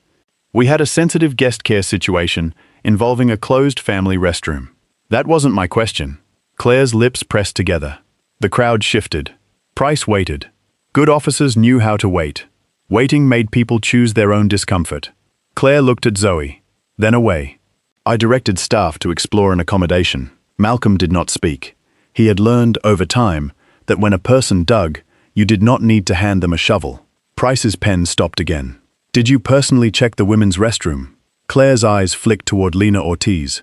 Lena was standing near the information desk, both hands clasped in front of her uniform vest. Her face had the pale stillness of someone who already knew the truth, had chosen her, and was terrified of being chosen back. I briefly assessed restroom availability, Claire said. That means yes? Claire inhaled. Yes. Did you tell Mr. Hayes he could allow his daughter to use the first stall while he waited outside? Claire's professional face held. Barely. I told him we would manage the situation discreetly. Price looked at her. Ms. Benton, I'm going to ask this one more time in plain language. Did you tell him he could be there? The fountain in the atrium could be heard from the corridor, water falling over stone with serene indifference. Zoe looked up at Claire. That did it more than the officer did. Claire's eyes met the child's for half a second, and something human moved through her face like a shadow under clear water. Then Brent said, Officer, with respect, the issue is not whether a manager made a mistake under pressure. The issue is that there are boundaries for a reason. Claire looked away from Zoe. The shadow vanished. I was trying to prevent a larger disruption, she said. Malcolm's thumb moved once against Zoe's hand. Not comfort exactly. A reminder. I am here. Price wrote again. That's not an answer. Brent stepped closer.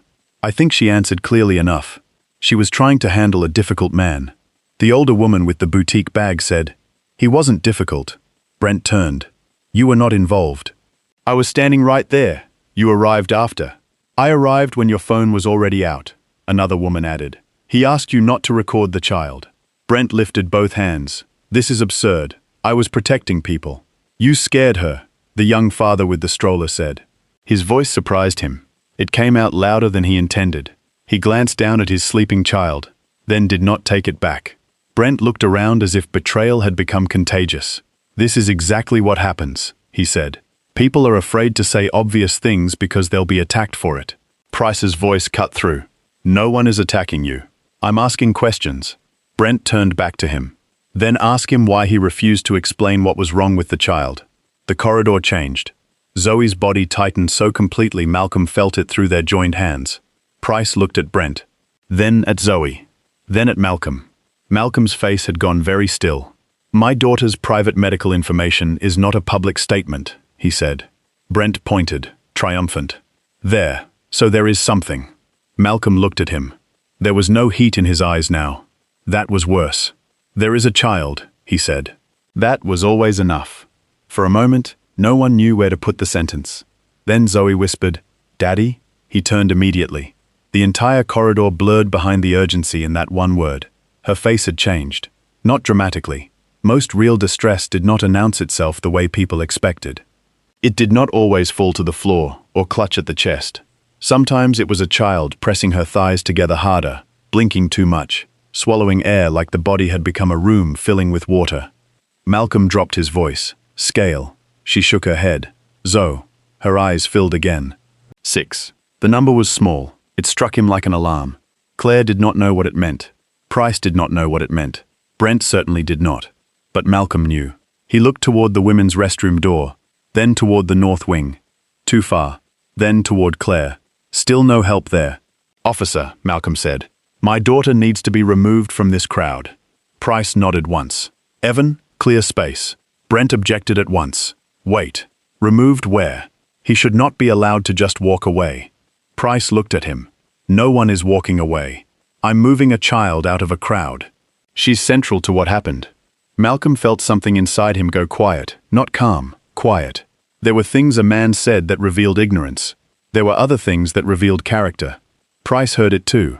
His face hardened for the first time. "She is 6 years old," he said. Brent's mouth tightened. "I understand that." "No," Price said. "You don't." The sentence did not raise its voice. It did not have to. Brent flushed. Marissa Calloway, standing beside the health fair booth, placed one hand on the table. Not dramatically, just for balance. Malcolm saw it. He saw the slight shift of her weight, the shallow inhale she tried to hide, the way her fingers pressed into the plastic tablecloth until the knuckles lightened. He saw it and filed it away. Not because he chose to, because some parts of the body never stopped doing the old work. Observation was not a switch he could turn off. Marissa noticed him noticing and straightened immediately, embarrassed by being seen. Malcolm looked away first. Dignity again. Always dignity. Lena Ortiz stepped forward. "Zoe can sit at the information desk," she said. "It's quieter behind the counter." Claire turned sharply. "Lena, it's just a chair," Lena said. Her voice was still afraid, but less than before. Price looked at Malcolm. "Is that acceptable?" Malcolm looked at Zoe. She nodded, barely. He crouched. "You go with Ms. Lena.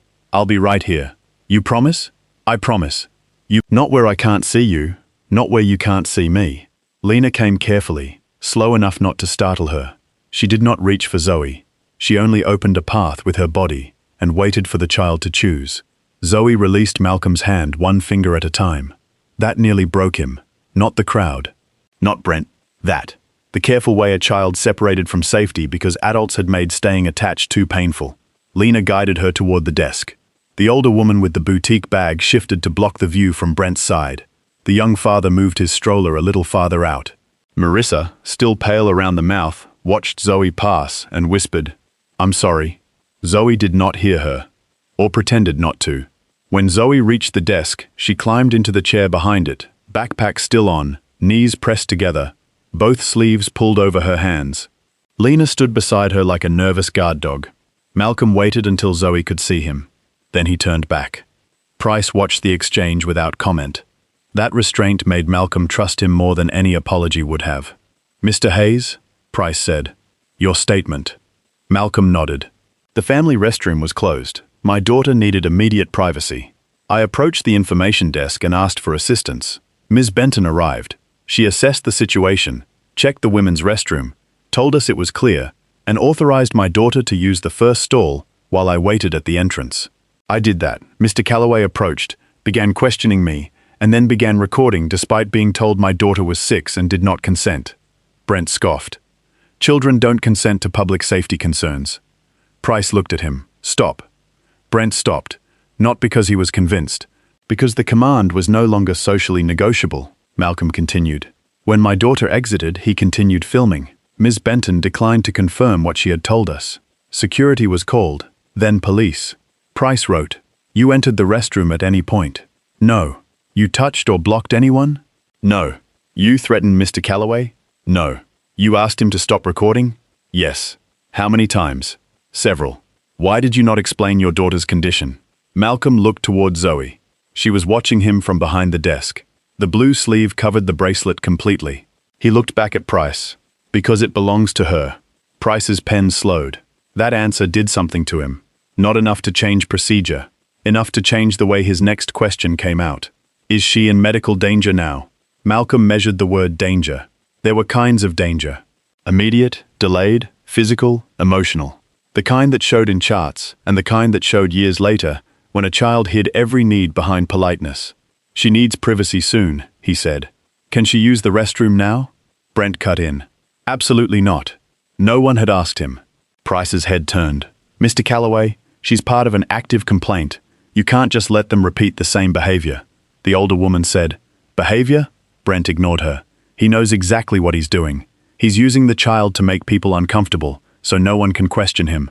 Zoe heard that. Malcolm saw her hear it. Her shoulders rose toward her ears. Something in him moved forward. Only one step. Price saw it. So did Malcolm. He stopped himself. It was not fear of Price that stopped him. It was Zoe. She had seen enough men use anger as weather. He would not become another storm in her memory, even if every part of his body wanted to put distance between her and Brent Calloway's mouth. He breathed once. Then he turned to the officer. Please document that he said that in front of her. Price held his gaze for a second, then wrote it down.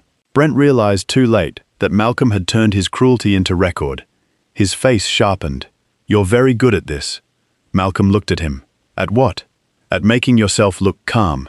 The corridor took that in. For some people, Malcolm understood. Composure itself was suspicious. If he had shouted, Brent would have called him dangerous. If he stayed calm, Brent called it strategy. There was no correct posture when someone needed you guilty. Marissa's hand tightened on the edge of the table again. This time, Malcolm did not look away fast enough. Her breathing had changed, still subtle. Still easy to miss. A shallow pull through the nose. A small pause before the next. Her free hand drifted toward her upper chest, then dropped when she saw him notice. Brent did not notice. He was busy continuing to be right. I'm not the villain here, he said to the corridor, though no one had used the word. That's what worries me, Malcolm said. Brent stared. Malcolm kept his voice even. You think this is what goodness looks like? For a moment, Brent had no response. Then Claire stepped in, because silence was becoming dangerous again. Officer, perhaps we can move this discussion to the security office. Price looked at her. After I see the corridor footage. Claire's face changed, barely, but it changed. There may be privacy considerations, she said. For hallway footage? It is near a restroom. All the more reason to secure it now. Claire's tablet shifted in her hand. Our security team can prepare a copy through the proper channel. Price closed his notebook halfway. I'm not asking for a media file. I'm asking to review the footage relevant to a police call involving a minor. Claire swallowed. I understand. Good. Radio logs too. Her eyes flicked up.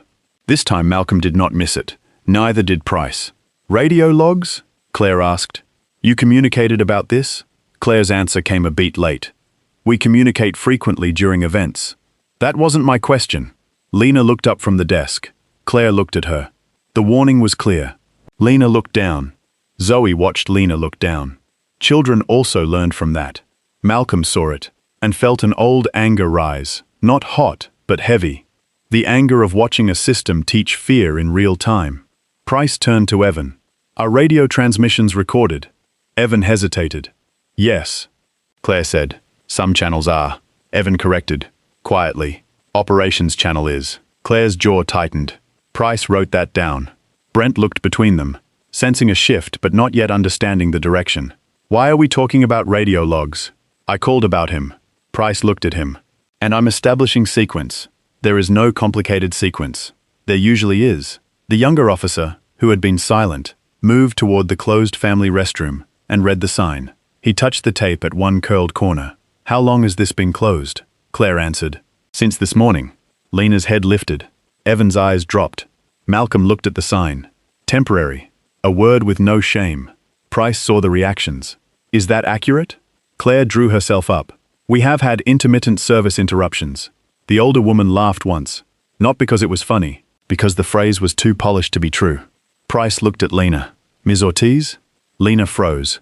Claire said, Officer, Lena is junior staff. She may not have complete information. Price did not look away from Lena. How long has the family restroom been closed?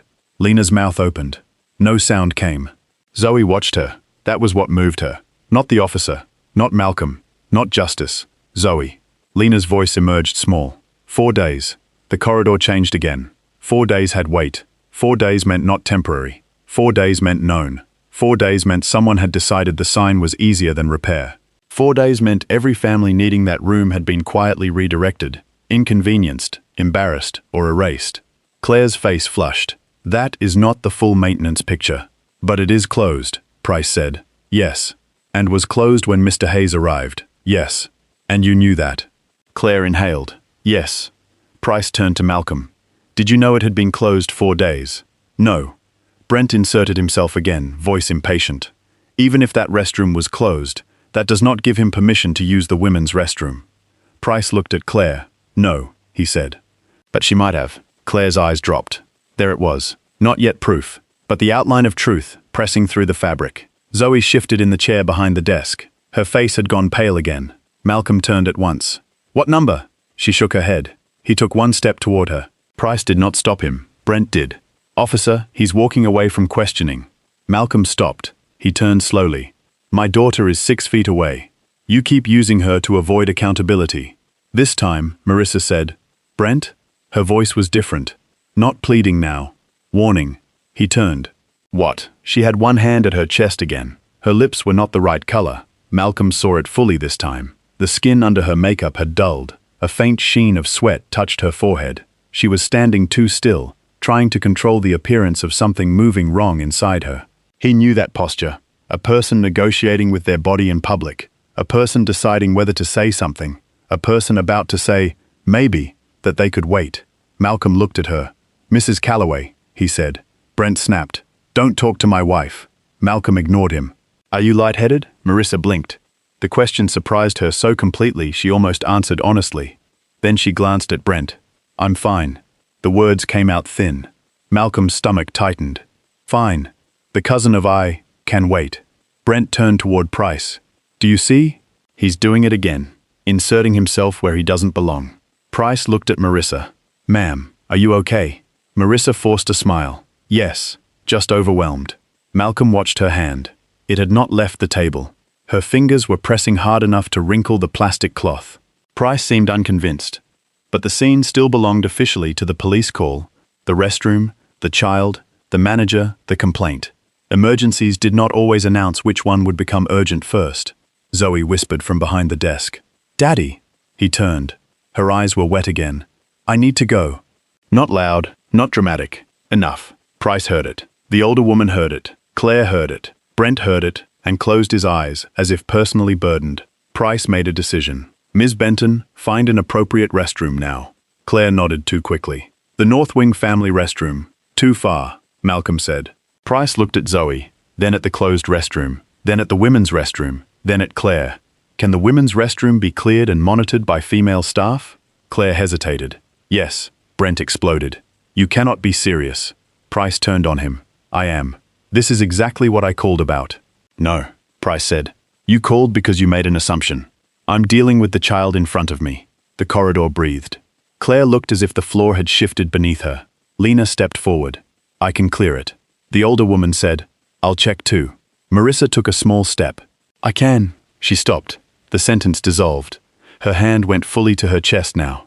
Malcolm saw it. Sit down, he said. Everything froze. Marissa looked at him. What? Sit down. Brent rounded on him. I told you not to speak to my wife. Malcolm did not look at Brent. Mrs. Calloway, sit down now. The command was quiet. It did not sound like opinion. That was why ruthless people hated expertise before they recognized it. Marissa tried to straighten. I'm fine. Then her face changed. Only for a second. A small slackening around the eyes. A delay in focus. A break in the performance of being okay. Malcolm moved one step. Brent blocked him. Back off. Move. The word came out lower than anything Malcolm had said all morning. Zoe stood from the chair. Daddy? Malcolm stopped immediately. That one word caught him harder than Brent's body did. He looked at Zoe, then at Marissa, then at Price. Officer, he said, she needs to sit. Price looked at Marissa and saw enough. Ma'am, please sit down. Marissa reached for the table, missed the edge once, caught it the second time. The sanitizer bottles tipped. One rolled across the table and dropped to the floor with a small plastic clatter. Everyone watched the bottle, not her. That was how fast people missed the obvious, when panic had not given them permission yet. Malcolm did not watch the bottle. He watched Marissa's knees. They softened. Brent turned too late. Marissa? Her eyes moved toward him without finding him. The pamphlet slid first, a blue fan of Northbridge brochures skidding across the polished tile. Then Marissa Calloway folded down beside them, one hand still pressed against her chest, her body striking the floor with a sound the mall could not pretend was part of the event. For half a second, no one moved. Not Brent, not Claire, not Price. Not the crowd that had been so certain what danger looked like. Zoe screamed once. Malcolm's face changed. The father was still there, but something older moved through him. Something trained. Something buried. He stepped toward the woman on the floor. And Brent Calloway, still unable to recognize the difference between threat and help, threw out an arm and shouted, "Don't let him touch her." The first thing Malcolm Hayes did was stop. Not because Brent's arm could hold him back. It could not. Not because the crowd had earned his obedience. It had not. He stopped because his daughter had screamed. Zoe stood behind the information desk, with both hands pressed to the edge, her backpack too large on her small shoulders, her blue sleeves pulled over her wrists. Her face had lost the little color that remained. The yellow bracelet was hidden, but Malcolm could feel it anyway, as if the whole morning had narrowed to that strip of plastic under fabric, and the child trying to disappear beneath it. "Daddy?" One word. It cut through the fallen brochures, the gasps, the security radios, the terrible stillness around Marissa Calloway's body. Malcolm looked at Zoe first. Always first. "I'm here," he said. Then he looked at Lena Ortiz. "Take her." Lena's eyes widened. "To the restroom," Malcolm said. "First stall, door locked. Stay by the sinks. Do not let anyone follow her." Claire Benton made a small sound. "Mr. Hayes, now." It was not shouted. That was why it worked. Lena moved. The older woman with the boutique bag moved with her, as if the body could make a decision before fear asked permission. Officer Price looked from Zoe to Marissa, understood the impossible split in front of him, and stepped aside. "Go," he said. Zoe did not move. Her eyes were fixed on the woman on the floor. "Zoe," Malcolm said. She looked at him. "You are safe with Ms. Lena. I can see the door." But, I can see the door. That mattered. She needed to know he was not choosing a stranger over her. Not choosing the crowd. Not choosing the old life that had once taken him away for long hours and brought him home hollow-eyed and smelling of antiseptic. He was choosing the next necessary thing, without letting go of the first one. Zoe nodded once, a tiny motion that looked too much like bravery. Then Lena took her toward the women's restroom. The older woman stepped ahead to check the entrance. Marissa lay several yards away near the Northbridge table, one hand folded under her body, the other still resting near her chest. The fallen sanitizer bottle rolled slowly until it touched the base of a sign that said, "Care starts with listening." No one picked it up. Brent Calloway stood between Malcolm and his wife with one arm out, breath coming hard, eyes wide with panic that had not yet learned humility. "Don't let him touch her," he shouted again. The words did what words like that always did. They gave fear a direction. A man in a baseball cap stepped forward. Not close enough to help, close enough to block. One of the security guards shifted toward Malcolm because Brent had spoken with certainty, and certainty was often mistaken for authority. A woman near the health fair booth raised her hands, frightened by the command more than by the emergency. Malcolm did not push through them. He could have. That was the worst part. He could see the space between bodies. He could have reached Marissa in 3 steps, maybe 2 if Brent stumbled. He could have dropped to the floor, checked airway, pulse, breathing. Done the work his hands still remembered before his mind gave permission. But he also knew what a black man forcing his way through a crowd over a white woman's body would become in the next sentence, and Zoe was still within earshot, so he stayed where he was. He looked at Officer Price. "She needs medical assessment," Brent snapped. "From actual medical personnel." Malcolm's eyes did not leave Price. "Is 911 still on the line?" The young security guard, Evan, fumbled with his radio and phone at the same time. Price pointed at him. "Call now. Speaker." Evan nearly dropped the phone unlocking it. Malcolm heard the bathroom door open behind him. Lena's voice, shaky but clear. "It's clear, sweetheart. First stall." Zoe's shoes crossed the tile. The restroom door swung inward. Malcolm did not turn fully. He counted the sound. 1 step, 2, 3. Door latch. Locked. Only then did he let his attention return to Marissa. "Sir," Brent said, voice ragged now, "you stay away from her." Malcolm looked at him. "Then listen. I'm not listening to you. Your wife is on the floor." That sentence hit Brent in the chest, but panic turned it into anger. "Don't you think I know that?" "No," Malcolm said. "You're still looking at me." The corridor absorbed it. Brent's face twisted. Evan's phone connected. 911. "What's your emergency?" For a moment, 3 people tried to speak. Evan said, "We need..." Brent said, "My wife collapsed." Claire said, "We're at Westbridge." Malcolm's voice cut through all of them. Adult female collapse.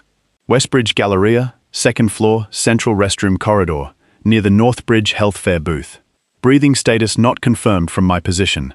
Possible chest pressure before collapse. Send EMS now. The dispatcher paused, only a fraction. But people who worked emergencies heard the difference between panic and information. Who is speaking? Malcolm did not answer that. He looked at Price. Tell her to confirm breathing. Price moved toward Marissa. Brent blocked him without meaning to. Price's voice hardened. Move. Brent looked offended, then realized the command had come from a uniform and obeyed it. That was not lost on Malcolm. It was not lost on the crowd either. Price knelt beside Marissa, careful not to jostle her. He looked back at Malcolm. Tell me what to check. Brent made a sound. He's not. Price cut him off without looking. Quiet. One word. It changed the room more than any argument had. Malcolm took one step closer, then stopped again where the crowd allowed him to remain. Look at her chest and shoulders. Is she breathing? Price watched. Yes, shallow. Any obvious bleeding? No. Did she hit her head? Price glanced at the floor, the angle of her body, the scattered brochures. I didn't see the fall. I did, Malcolm said. Shoulder and side first. I did not see a direct head strike. The dispatcher's voice came through Evan's phone. Is the patient responsive? Price leaned closer. Ma'am? Mrs. Calloway? Can you hear me? Marissa's eyelids fluttered. No words. Price looked back, eyes moving. No verbal response. Do not sit her up, Malcolm said. Brent was already reaching. Price caught his wrist. Don't. Brent jerked back. That's my wife. Then stop making it harder to help her. The sentence came from someone else. Not Malcolm. A woman in teal scrubs had stepped out from behind the blood pressure booth, her volunteer lanyard twisted around one hand. She was in her late 50s, with silver threaded through dark hair and a face that had spent years seeing through people who said they were fine. Her name tag read, Nadine Carter, RN Volunteer. Brent turned on her with desperate relief. You're a nurse? Yes. Then help her. Not him. Nadine looked at Malcolm. Not at his jacket, not at his skin. Not at the accusations still hanging in the corridor. At his eyes. What did you see? She asked. Brent stared at her, insulted by the direction of the question. Malcolm answered. She was pale before collapse. Hand to upper chest. Brief balance correction at the table. Said she was fine. Possible chest pressure earlier, according to what I heard. Breathing shallow after fall. No seizure activity observed. Unknown medications. Husband does not appear to know history. Nadine's face changed. Not admiration, recognition. The way one trained person recognizes another before titles enter the room. She knelt beside Marissa. I'm going to check her pulse. Brent hovered. Nadine looked up once. Give me space. But, space. He moved because she was a nurse, and because the word came from a woman, and because his own rules were beginning to trap him. Malcolm watched Marissa's color. He watched the shape of her breathing. He watched the restroom door. Behind it, the hand dryer roared. His body locked for half a second. Zoe hated that sound. Lena's voice came faintly through the door. It's okay. Take your time. He's right outside. He was. And he was not. That was the wound of the moment. He was close enough to keep his promise, and too far to feel like he was keeping it. The dispatcher asked another question. Is there an AED nearby? Claire blinked as if the word had been thrown at her in another language. Nadine looked around. There should be one by the security post. Evan turned. I'll get it. No, Malcolm said. Evan stopped. Send someone else. You keep the line open and clear the corridor. Price glanced at him, then at Evan. Do what he said. You, he pointed to the younger security guard.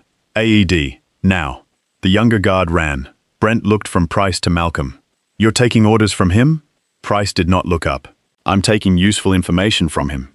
That sentence landed with clean force. Brent had no immediate place to put it. Marissa made a small sound. Nadine leaned closer. Marissa? Can you hear me? Her lips moved. Nothing clear. Malcolm took another step. A man in the baseball cap shifted as if to block him again. Nadine looked up sharply. Let him closer, Brent snapped. Absolutely not. Nadine's voice went cold. Then you help me identify whether her breathing is becoming irregular. Brent froze. He could not. Everyone saw that he could not. Not because he did not love his wife. That would have been simpler. He loved her in the way a man loves someone he assumes will remain available to him. In the background, arranging the table, smoothing his tone, standing near enough to be claimed, and far enough not to interrupt. But he did not know her medications. He had missed her symptoms. He had heard her say she was overwhelmed and treated it as atmosphere. He had looked at Malcolm longer than he had looked at her. Now she lay on the floor, and love without attention was useless. Malcolm did not move closer yet. He looked at Brent. What medication does she take? Brent's mouth opened. Blood pressure? Anxiety? Heart? Diabetes? Blood thinners? I don't know. The words came out too loud. Then softer. I don't know. Nadine checked Marissa's wrist. Pulse is present. Weak. Skin? Malcolm asked. Cool? Clammy. Any known pregnancy? Brent's head snapped up. What kind of question is that? A standard one, Nadine said without looking at him. No, Brent said. No. Known allergies? I don't know. Recent illness? I don't know. Malcolm watched Brent hear himself. I don't know. I don't know. I don't know. Each answer removed a brick from the wall of certainty he had built all morning. Behind Malcolm, the restroom door opened. Zoe stepped out with Lena beside her. Malcolm turned instantly. The world narrowed. Her face was damp. She had washed her hands badly. Water still between the fingers. But the panic around her body had loosened. Not gone. Loosened. He saw that first. Then he saw the bracelet. Her sleeve had ridden up. The yellow band showed. She noticed him noticing and yanked it down. His chest hurt. Not medically. In the older, harder way. Stay with Lena, he said. Zoe looked at Marissa on the floor. Is she dead? No. The answer came too quickly for comfort and exactly quickly enough for a child. Are you going to help? The corridor heard her. Brent heard her. Malcolm did not answer at once. Because the truth was complicated. He was helping. He was not touching. He was being blocked. He was choosing strategy over instinct because even rescue had to move through the shape of other people's fear. Zoe's face changed as she understood more than he wanted her to. Daddy helps people when they can't breathe, she said. Not loud. Not a declaration. A child offering the only evidence she had. My father is not what you say. The corridor shifted again. Nadine looked at Malcolm. Price looked at Malcolm. Claire looked at Zoe. Brent looked at his wife, then at the people looking at Malcolm, and panic curdled into resentment. Your father needs to stay where he is, he said to Zoe. Malcolm's voice dropped. Do not talk to her. Brent turned. The old argument tried to return to his face by muscle memory. It failed. There was a woman on the floor between them now. Nadine spoke over both men. Her breathing is getting more shallow. The corridor changed instantly. The argument fell away. Not completely. Nothing human falls away completely. But emergency took the center. Malcolm stepped forward. Brent blocked him again. Price stood. Move. He is not touching her. Price's hand went to Brent's shoulder, not roughly, but with official finality. You are obstructing care. Brent stared at him. I am protecting my wife. No, Nadine said from the floor. You are in the way. That one broke something. Not in Brent. In the crowd. People who had been uncertain now had permission to understand him differently. The man who had accused another father of being unsafe was now standing between his own wife and help because he could not bear to be wrong in public. The young father with the stroller muttered, Move, man. The older woman said, Let him help. Marissa's fingers twitched weakly against the tile. Malcolm looked at Brent. No triumph, no anger, only the absolute focus of a man watching time leave a body. Brent, he said. The use of his name startled him. Your wife does not have time for your pride. Brent's face went blank. For a second, he looked younger, smaller, like a boy who had broken something valuable and only just heard the crack. Then Price moved him aside. Malcolm knelt. Not beside Marissa at first, near her. He gave Nadine room. He did not take over because taking over was not care. It was ego. He looked at the patient, then at the nurse. What do you have? Pulse weak. Breathing shallow. Clammy. Intermittent response. No obvious trauma. Airway? Clear. Position? Side lying from fall. I haven't moved her much. Good. The word came out before he could soften it. Nadine took no offense. Good was not praise there. It was confirmation. A handhold. Malcolm leaned toward Marissa. Mrs. Calloway, my name is Malcolm. You're at Westbridge Galleria. You collapsed. Help is coming. Don't try to stand.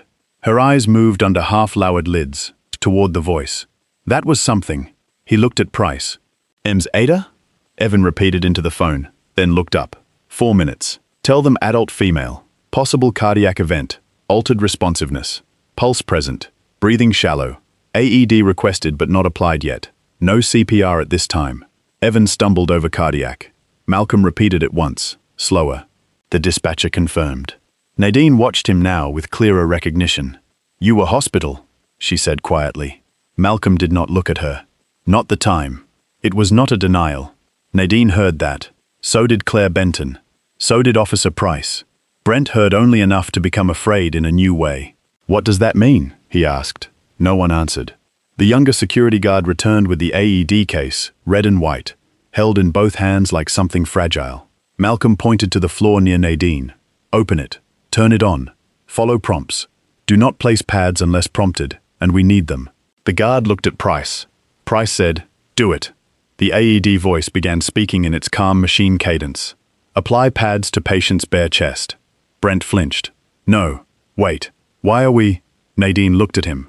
"Sir, turn around if you cannot help." But turn around.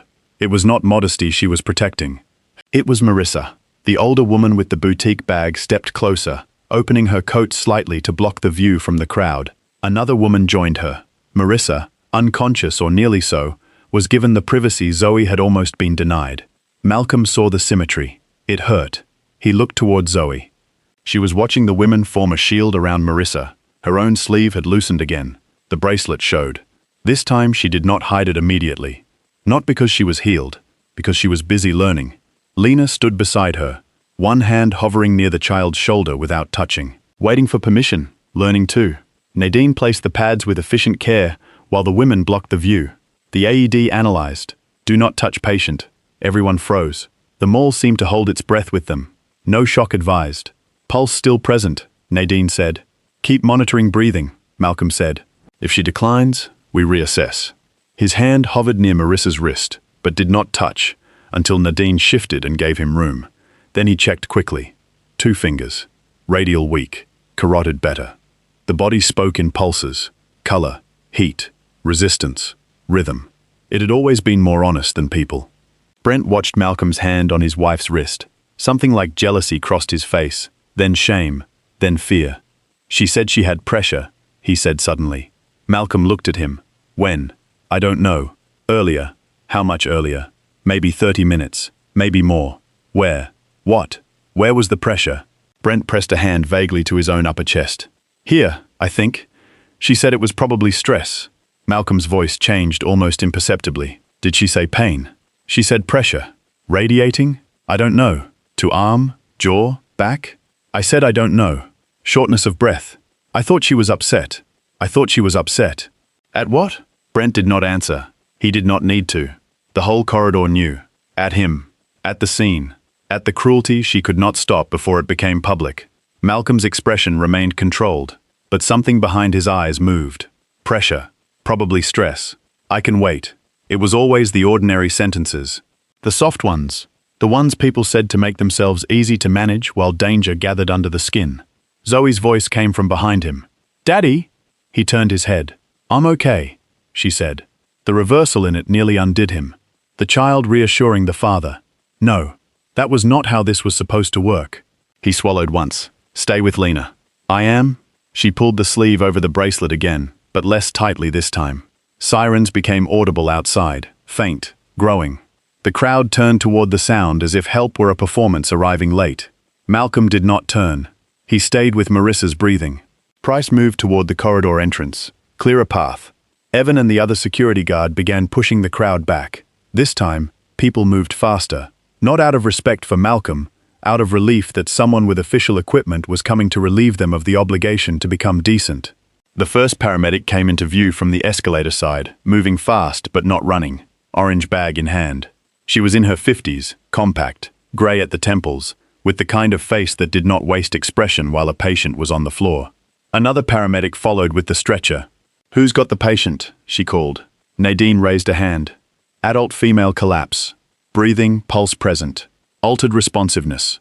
Possible cardiac. AED on, no shock advised. The paramedic nodded, already kneeling. "Witnessed fall?" Nadine looked at Malcolm. He saw it. The paramedic turned. Malcolm stepped back at once, giving her room. "Shoulder and side first," he said. "No observed head strike. Pale before collapse. Hand to upper chest. Husband reports chest pressure 30+ minutes prior, possibly stress-related by her report. Breathing shallow after fall. Pulse weak but present. No seizure activity observed." The paramedic's hands kept moving while he spoke, but her eyes lifted, just once, at his phrasing. at the sequence, at the absence of panic. Name? She asked. Marissa Calloway, 46, according to husband. Medication history unknown. Blood thinners? Unknown. Allergies? Unknown. The paramedic glanced at Brent with professional disapproval sharp enough to cut cloth. Brent looked down. The younger paramedic attached monitoring leads. The machine began its work. Numbers appeared. Oxygen, pressure, rhythm. The gray-templed paramedic listened, watched, adjusted. Then she looked back at Malcolm more fully. Something flickered. Not recognition yet. Almost. You medical? She asked. The corridor leaned toward the answer. Malcolm did not. Not currently. The paramedic held his gaze. There were answers hidden inside that answer, and she knew it. Before she could ask more, Marissa stirred. Her eyes opened partway. The oxygen mask softened her face. She looked terrified, then confused, then found Brent, then moved past him. To Malcolm. Zoe, Malcolm said without turning. I'm here, Zoe answered. Good. He looked back at Marissa. You collapsed, he said. EMS is here. Don't try to sit up. Her eyes stayed on him. Thank you, she whispered through the mask. Small, breathless. Enough to ruin the story Brent had been telling. Brent's face tightened, as if gratitude itself had betrayed him. The paramedic looked from Marissa to Malcolm, then to his face again. Closer now, the beard, the courier jacket, the tired eyes, the voice. Her own expression changed. Memory arrived before certainty. Wait, she said. Malcolm looked away first. That confirmed more than looking at her would have. She stared. Hayes? The name moved differently from doctor. It was more intimate, more dangerous. Malcolm said nothing. The paramedic's face opened, not with joy, but with shock, tempered by an old grief she had no time to show. Malcolm Hayes? Officer Price looked at him. Claire Benton looked at him.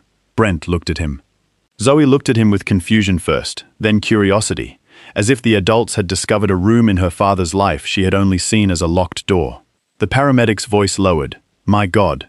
Malcolm's jaw tightened. Ruth, he said. There it was. Recognition made mutual. The name hit her too. Ruth Bell swallowed once. Then professionalism returned because Marissa still lay between them. Tell me again, she said. He did. Not to the crowd. To the patient. To the paramedic. To the work. Adult female, 46. Collapse after reported chest pressure. Pale before fall. Shallow respirations but maintained. Pulse weak, carotid stronger. No observed seizure, no clear head strike. AED analyzed, no shock advised. Husband unable to provide medications or allergies. Ruth listened as if she had heard that voice in worse rooms and trusted it there. When he finished, she nodded once. Thank you, doctor! The title did not explode. It settled. That was worse for Brent. A shout could be dismissed as drama. A title spoken by a paramedic over a woman on the floor became structure, authority, fact, doctor. The word moved through the corridor slowly.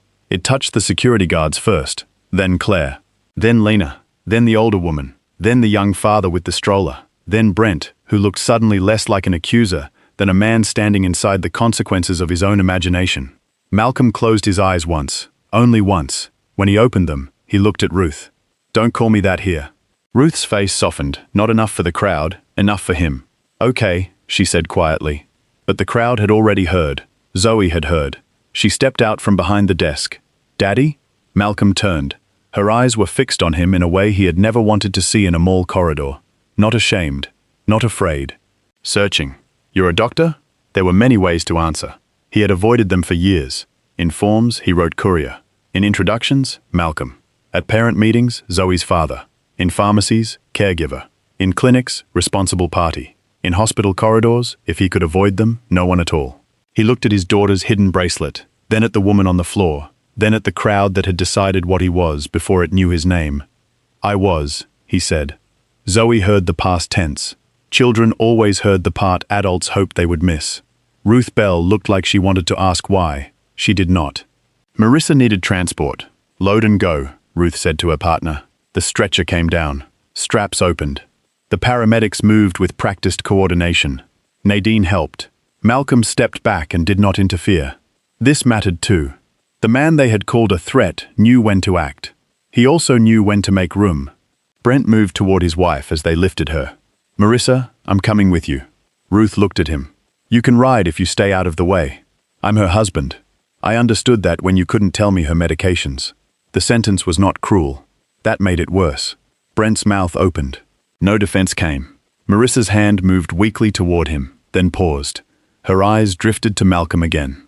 I'm sorry, she whispered. Malcolm did not know whether she meant for what had happened, for Brent, for the delay, for Zoe, or for the larger helplessness of having seen wrong and not stopped it soon enough. He nodded once, not forgiveness, acknowledgement. Ruth guided the stretcher toward the cleared path. As they passed Malcolm, she stopped for half a second. Not long, just enough. I'll need your statement at the hospital, she said. You have enough. No, she said quietly. I don't. He looked at her. Ruth's eyes held the old question now. Where did you go? He looked away. I have my daughter. Ruth glanced at Zoe, then understood the boundary. For now, she said.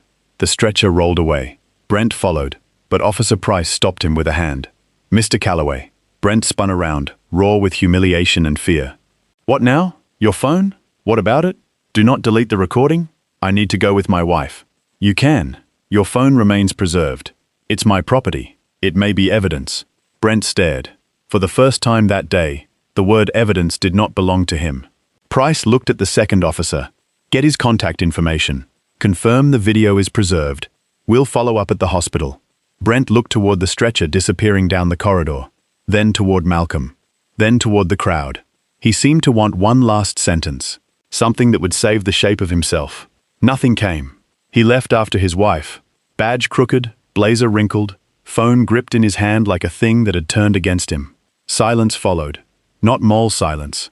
There was still music, still fountain water, still the distant elevator chime, still someone ordering a smoothie as if the world had not rearranged itself 20 feet away. But the corridor near the restrooms had entered a different kind of quiet.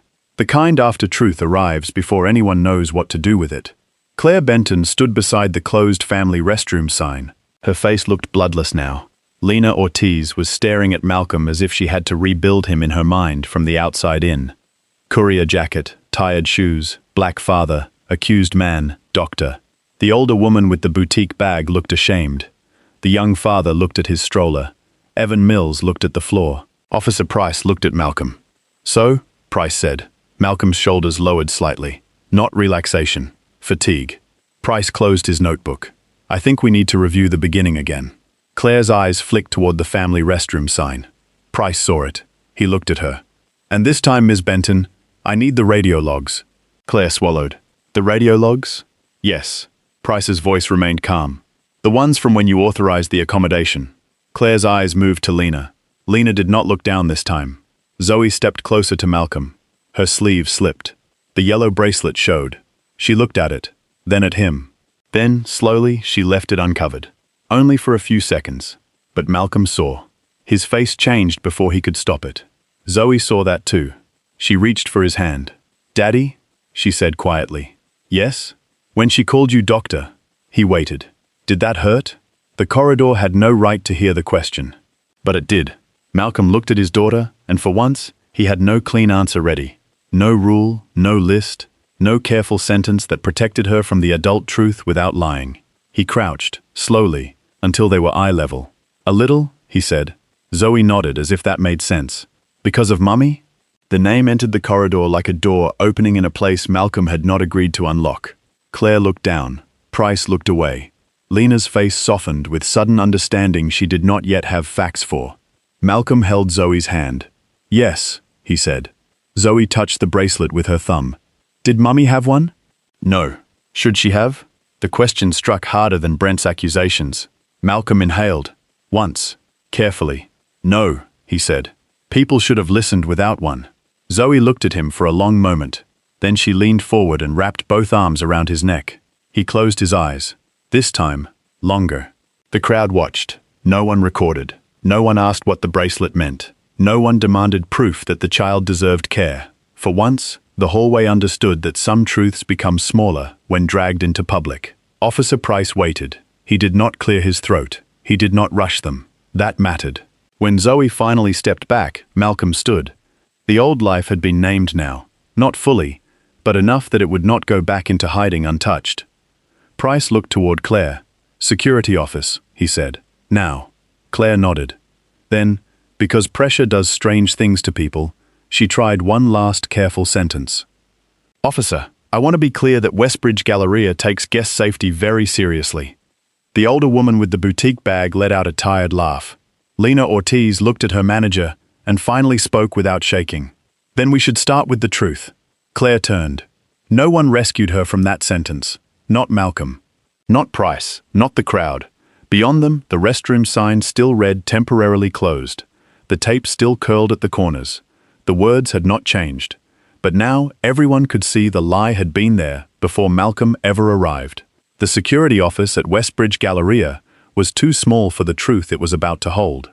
It sat behind an unmarked grey door near the service hallway, away from the fountain, away from the banners, away from the families still collecting free stickers at the health fair booths, because the rest of the mall had already begun trying to become normal again.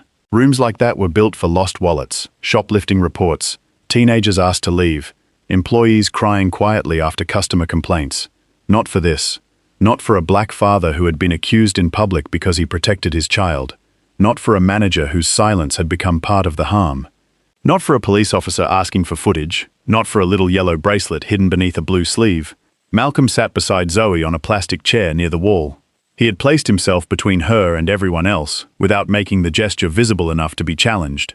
Zoe held a paper cup of water with both hands. She had not drunk from it. The cup had softened at the rim where her fingers pressed. Lena Ortiz stood near the door. She had been offered a chair and refused it. Not out of confidence. Out of fear that if she sat down, she might stop being brave. Claire Benton stood near the security console, one hand wrapped around the back of a rolling chair. Her face had recovered some of its professional shape, but not enough. The edges were wrong now. A person could smooth a blazer. It was harder to smooth the look of someone who had heard a child ask why grown-ups forgot the truth. Officer Daniel Price stood behind the security supervisor, watching the screen. "Start with the hallway footage before the 911 call," he said. Claire's mouth tightened. "Officer, because the camera faces the restroom corridor, I need to make sure we handle this with privacy sensitivity." Price did not look away from the monitor. That concern would have been useful earlier. No one answered. The security supervisor, a heavy-set man named Mr. Dorsey, clicked through timestamps. The footage appeared in grainy color. The central restroom corridor from above, slightly angled. The family restroom door. The white sign, the curled tape. Temporarily closed. There it was, indifferent and clear. No emotion, no interpretation.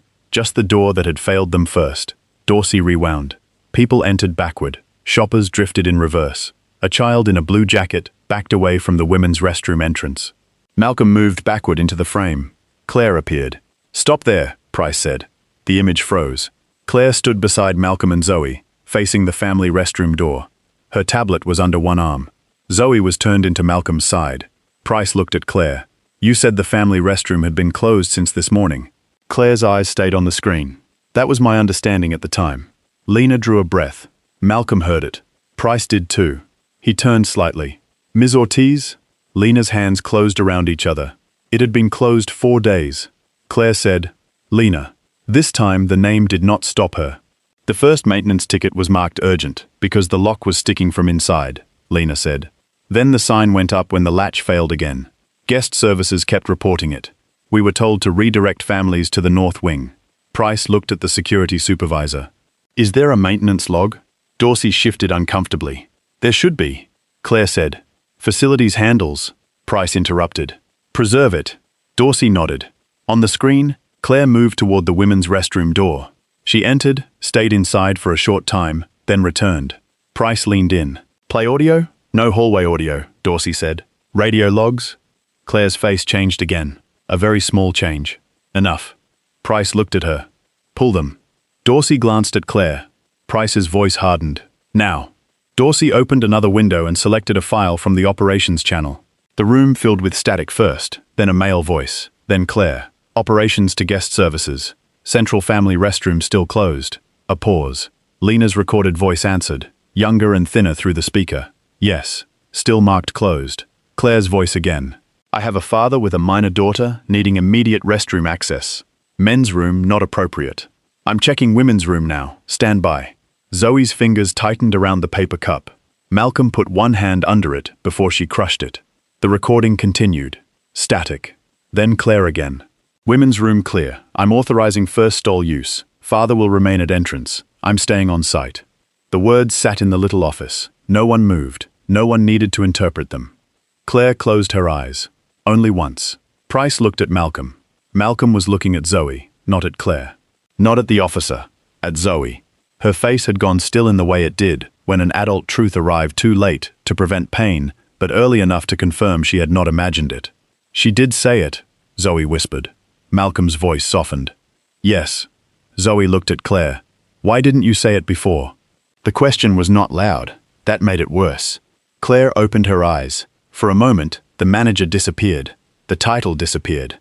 What remained was a woman standing in a small room with the sentence she should have said while a child was crying.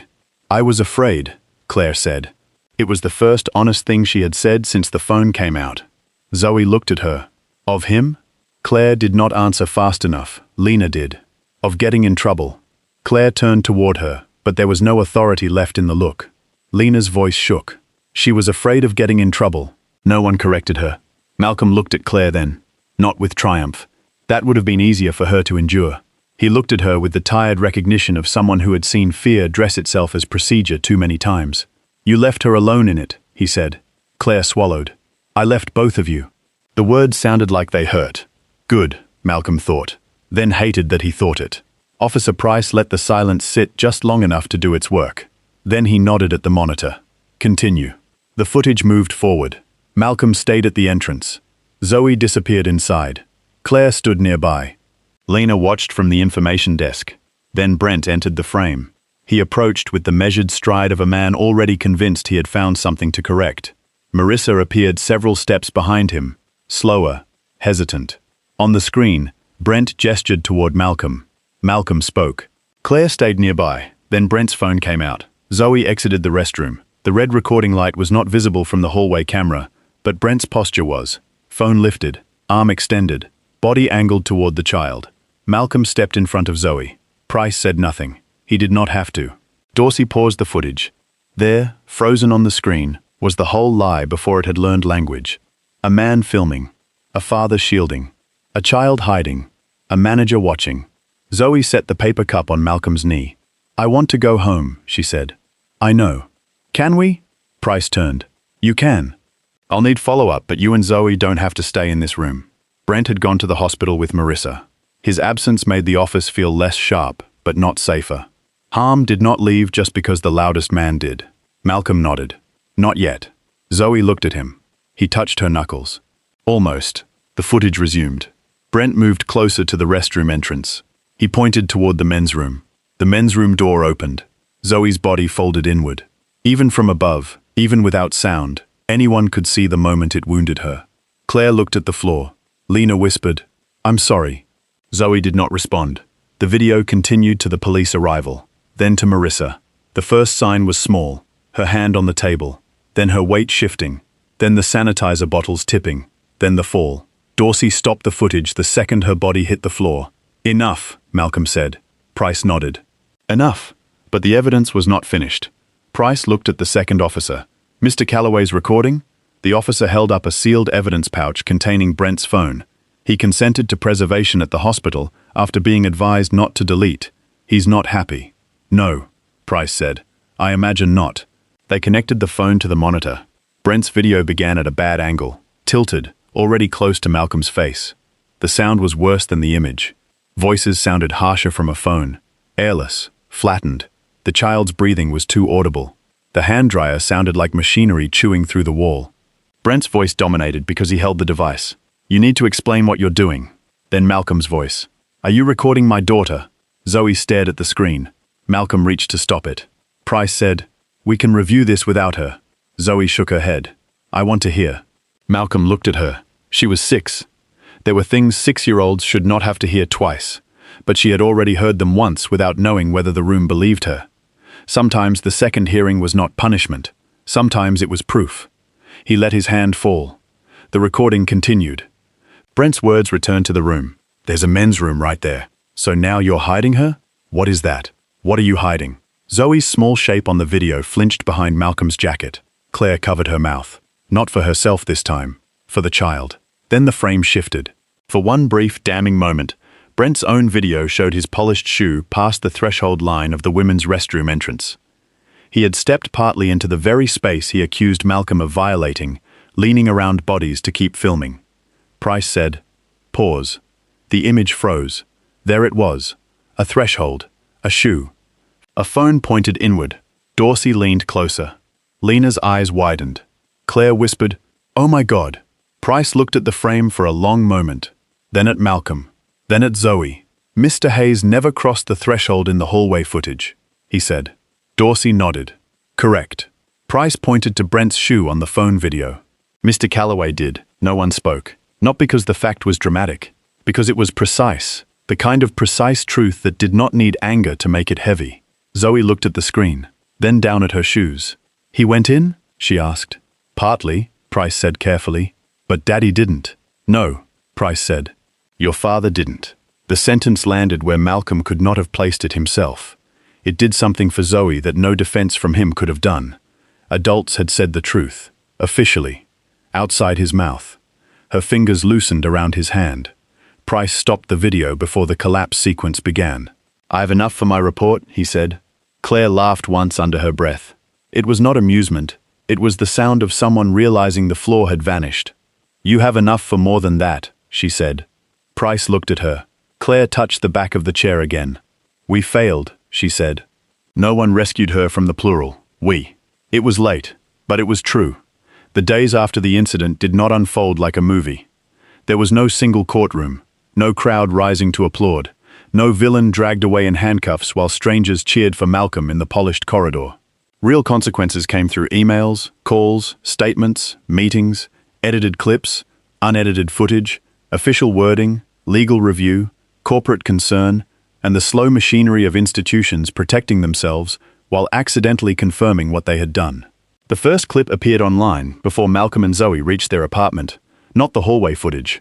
Brent's, someone had recorded from the crowd, then posted a short angle of Brent shouting, Malcolm shielding Zoe, and the little girl asking if she had done something bad. By evening, Brent's company badge was visible in screenshots. Northbridge Care Solutions began receiving tags before dinner. By morning, the company released a statement. By afternoon, they released another one, shorter and colder. Brent Calloway's employment had been terminated, effective immediately. The wording was clean. Too clean. Northbridge stated that Mr. Calloway's conduct violated internal standards regarding privacy, harassment, emergency response, and professional representation during a sponsored public event. They did not mention shame. They did not mention Zoe. They did not mention the way he had kept filming while a child cried. But the words privacy and emergency response were enough. His title had been People and Safety. The public did not miss the irony. Marissa survived. That mattered more than the headline, though the internet cared less.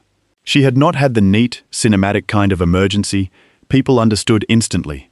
No single dramatic diagnosis that made everyone gasp with recognition. It was messier, more human.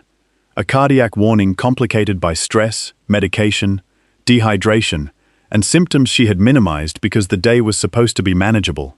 At the hospital, Ruth Bell gave her report. Nadine Carter gave hers. Officer Price gave his. And somewhere in the chain of names, Dr. Simone Avery heard Malcolm Hayes had been in the mall. She found him 2 days later, in the parking lot outside Zoe's clinic. He was leaning against the car with both arms folded, watching the entrance while Zoe finished an appointment with the nurse practitioner she trusted. He knew Simone before she spoke. Not by sound, by the stillness that arrived first. Some people carried the hospital with them. Malcolm. He did not turn right away. The sky was grey, holding rain without releasing it. Cars moved slowly through the lot. A woman carried a sleeping toddler against one shoulder. Automatic doors opened and closed behind him, breathing people in and out. Simone, he said. Dr. Simone Avery stood 3 parking spaces away in a dark coat, her hospital badge clipped to a pocket. Older than when he had last seen her. Or maybe he was only willing to notice age now. I heard what happened. Most people did. I heard from Ruth. He nodded. She still over documents? She says you still understate. That almost became a smile. Almost. Simone stepped closer, then stopped when he did not unfold his arms. How's your daughter? Embarrassed. I'm sorry. He looked toward the clinic doors. She's 6. Sorry doesn't give her that hallway back. Simone accepted the sentence. She had known him before grief changed the architecture of his face, before the courier jacket, before the beard, before his name became something former colleagues said carefully. "You saved that woman," she said. "Nadine and EMS saved her. You know what I mean. I know what people mean too often." Simone looked down. Rain began in small dots on the asphalt. Elise would have, "Don't." The word came out flat. Simone stopped. A car passed between them. Slow, tires whispering over wet pavement. When it cleared, Malcolm was still looking at the clinic doors. Simone's voice lowered. "I should have called more." He said nothing. "I told myself you needed space." He looked at her then. That's what everybody tells themselves when silence is easier. She took it, not defensively. That was something. "The night Elise came in," Simone said, "I was not on intake. I know. I reviewed the chart later. I know. They should have listened." Malcolm's jaw tightened.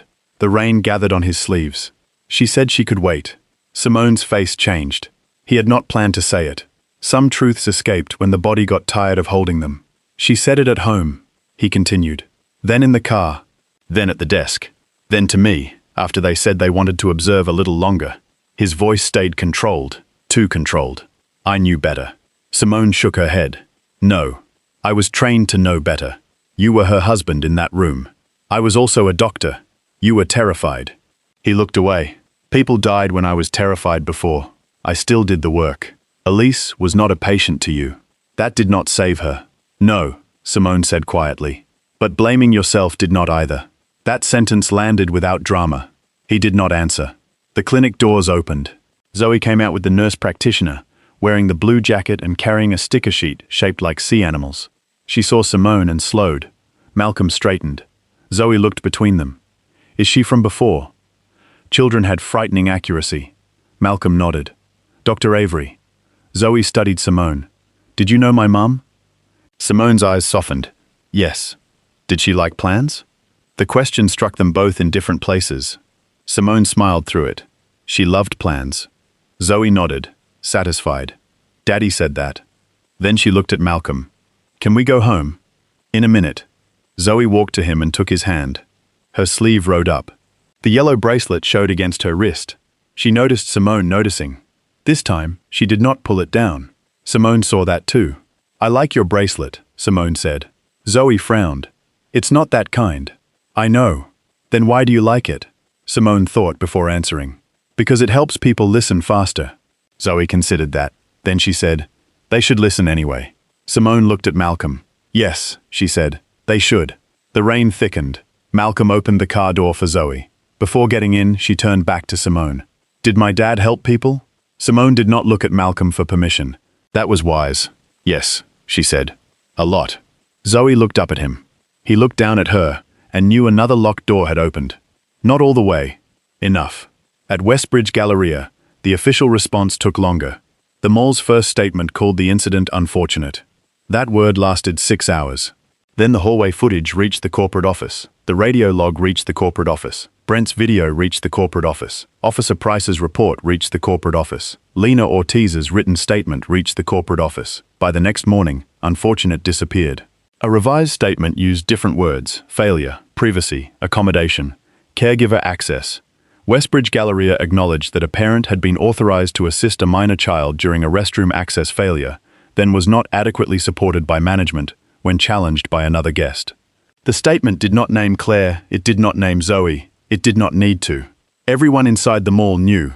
Claire Benton was removed from public safety and guest accommodation authority pending review. Later, she was transferred out of operations entirely. Not destroyed, not theatrically ruined, but no longer allowed to stand between a vulnerable person and the truth with a radio at her waist. She asked to meet Malcolm once. He almost refused. Then Zoe asked whether Claire was still scared. That was why he went. They met in a small conference room with glass walls and bad coffee. Officer Price was not there. Lawyers were not there. Only a corporate representative, Claire, Malcolm, and, because he insisted, a written record. Claire looked smaller without the corridor around her. "I am sorry," she said. Malcolm waited. She understood that sorry was an opening, not a payment. "I gave you permission," she said. "I checked the restroom. I told you I would stand there. When Mr. Calloway started recording, I let the video scare me more than your daughter's face." Malcolm looked at the table. At her hands. At the place where her ring finger rubbed the edge of a paper cup. I know. Claire's eyes reddened. I keep thinking about what she asked me. Good. The word was not kind.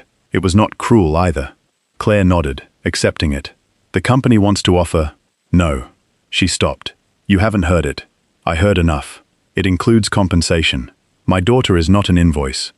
The corporate representative shifted. Claire held up a hand to stop him. Malcolm looked at her.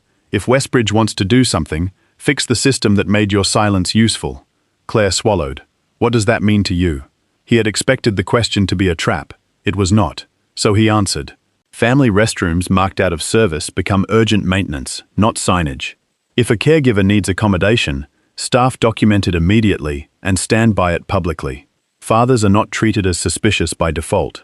Guardians are not forced to explain a child's medical condition to strangers. No filming minors near restroom entrances. No guest gets to turn a child's privacy into content. Employees who tell the truth do not get punished for embarrassing management. The room stayed quiet. The corporate representative wrote quickly. Claire did not. She listened. For once. When Malcolm finished, she said, "Would you review the draft policy?" He looked at her. "I'm a courier." "No," Claire said quietly. "You're the person we failed." That answer did not heal anything. But it did not insult the wound. So he nodded once. "I'll review it. Not for Claire. Not for Westbridge. For the next father standing outside a door with a child trying not to cry. For the next grandfather with a granddaughter too embarrassed to ask. For the next uncle raising a niece. For the next caregiver whose family did not match the sign on the wall. For Zoe. Especially for Zoe." 3 weeks later, the sign came down. Not the old one. The new one. Westbridge installed it beside the central family restroom after repairs were completed, and a second accessible caregiver room was opened near the health fair corridor. The sign was plain. No slogan. No smiling stock photo family. Just words. Family/caregiver restroom. For parents, guardians, caregivers, and anyone assisting a person who needs privacy or support. Below that, smaller. If this restroom is unavailable, staff must provide immediate accommodation. Filming minors near restroom entrances is prohibited. Lena Ortiz stood near the information desk when the sign went up. She had not been fired. That had been Malcolm's first question when the policy draft came back. Instead, she had been transferred to guest accessibility support, with a raise small enough to reveal the mall's limits and large enough to make her cry in the break room. Officer Price stopped by once, off duty, to confirm the report was closed. Nadine Carter returned to the health fair the following month. Marissa Calloway sent a handwritten note. Malcolm did not show it to Zoe at first. Not because it was unkind, because he did not know where to put its kindness. In it, Marissa wrote that she remembered his voice before she remembered the floor.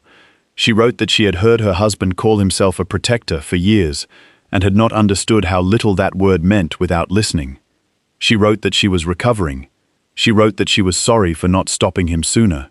At the bottom, in smaller handwriting, she wrote, "Your daughter should never have had to be brave that day." Malcolm folded the note and placed it in the kitchen drawer. Not with the bills, not with the old hospital badge. In the empty space between them. The next Saturday, he took Zoe back to Westbridge. She asked to go. That surprised him. He offered the park instead. The library, pancakes, anywhere else. Zoe shook her head. "I want to see the fish. It's bronze. It's a fish." Still under protest. She wore the blue jacket, but not because of the sleeves. The day was cool. Her yellow bracelet sat visible at her wrist. At the mall entrance, Malcolm paused. Zoe noticed. Adults thought children missed fear when it came quietly. They missed very little. "You okay?" she asked. He smiled faintly. "That's my line. You can borrow it." They walked in. The mall was not transformed. That mattered. The fountain still spilled water over black tile. Teenagers still gathered near the vending machines. The cosmetics counter still smelled too sweet. Someone still complained too loudly about parking validation. The world had not become fair because one hallway had been corrected. But a sign had changed. A door had opened. A rule had been written where before there had only been discretion. Sometimes that was what justice looked like after the noise left. Not perfect, documented. They reached the central corridor. Zoe slowed. Malcolm did not pull her forward. The family restroom door was open. Clean. Lit. Available. Lena Ortiz stood behind the information desk. When she saw them, her face brightened and then softened into something more careful. "Hi, Zoe," she said. Zoe lifted her hand. The bracelet showed. Hi. No one asked about it. No one stared. That was the gift. Zoe looked at the new sign. She read slowly, moving her lips. Parents, guardians, caregivers. Then she looked up at Malcolm. That means you. Yes. And Mrs. Alvarez? Yes. And grandpas? Yes. And mums? Yes. And people helping people? He looked at the sign, then at her. Yes. She nodded, satisfied. Then her face changed. A small nervousness. Not panic. Memory. I think I want to use it. Okay. You can wait outside. I will. You don't have to stand like... She searched for the word. Like what? Like somebody might yell. The sentence entered him quietly. He looked down at his own body. She was right. His shoulders had already squared. His hands were visible. His feet had placed themselves where he could see the corridor, the exits, the desk, the camera, the door. A posture built by accusation. He let his arms fall. Slowly? Better? He asked. A little. Zoe went into the family restroom. The door closed. No crowd formed. No phone rose. No one asked why a black father stood near a restroom in a mall. Malcolm waited. At the information desk, Lena pretended to organize pamphlets so he would not feel watched. It was a kindness disguised as work. The fountain sounded in the distance. Soft. Constant. After a minute, Malcolm touched his jacket pocket. Inside was the old hospital badge. He had put it there that morning without deciding why. He took it out. The plastic was scratched. The photo was younger. The name was clean and impossible. Dr. Malcolm Hayes, Emergency Medicine. He looked at it for a long time. Then the family restroom door opened. Zoe stepped out, drying her hands on her jeans because she still hated hand dryers. She saw the badge. Her eyes widened.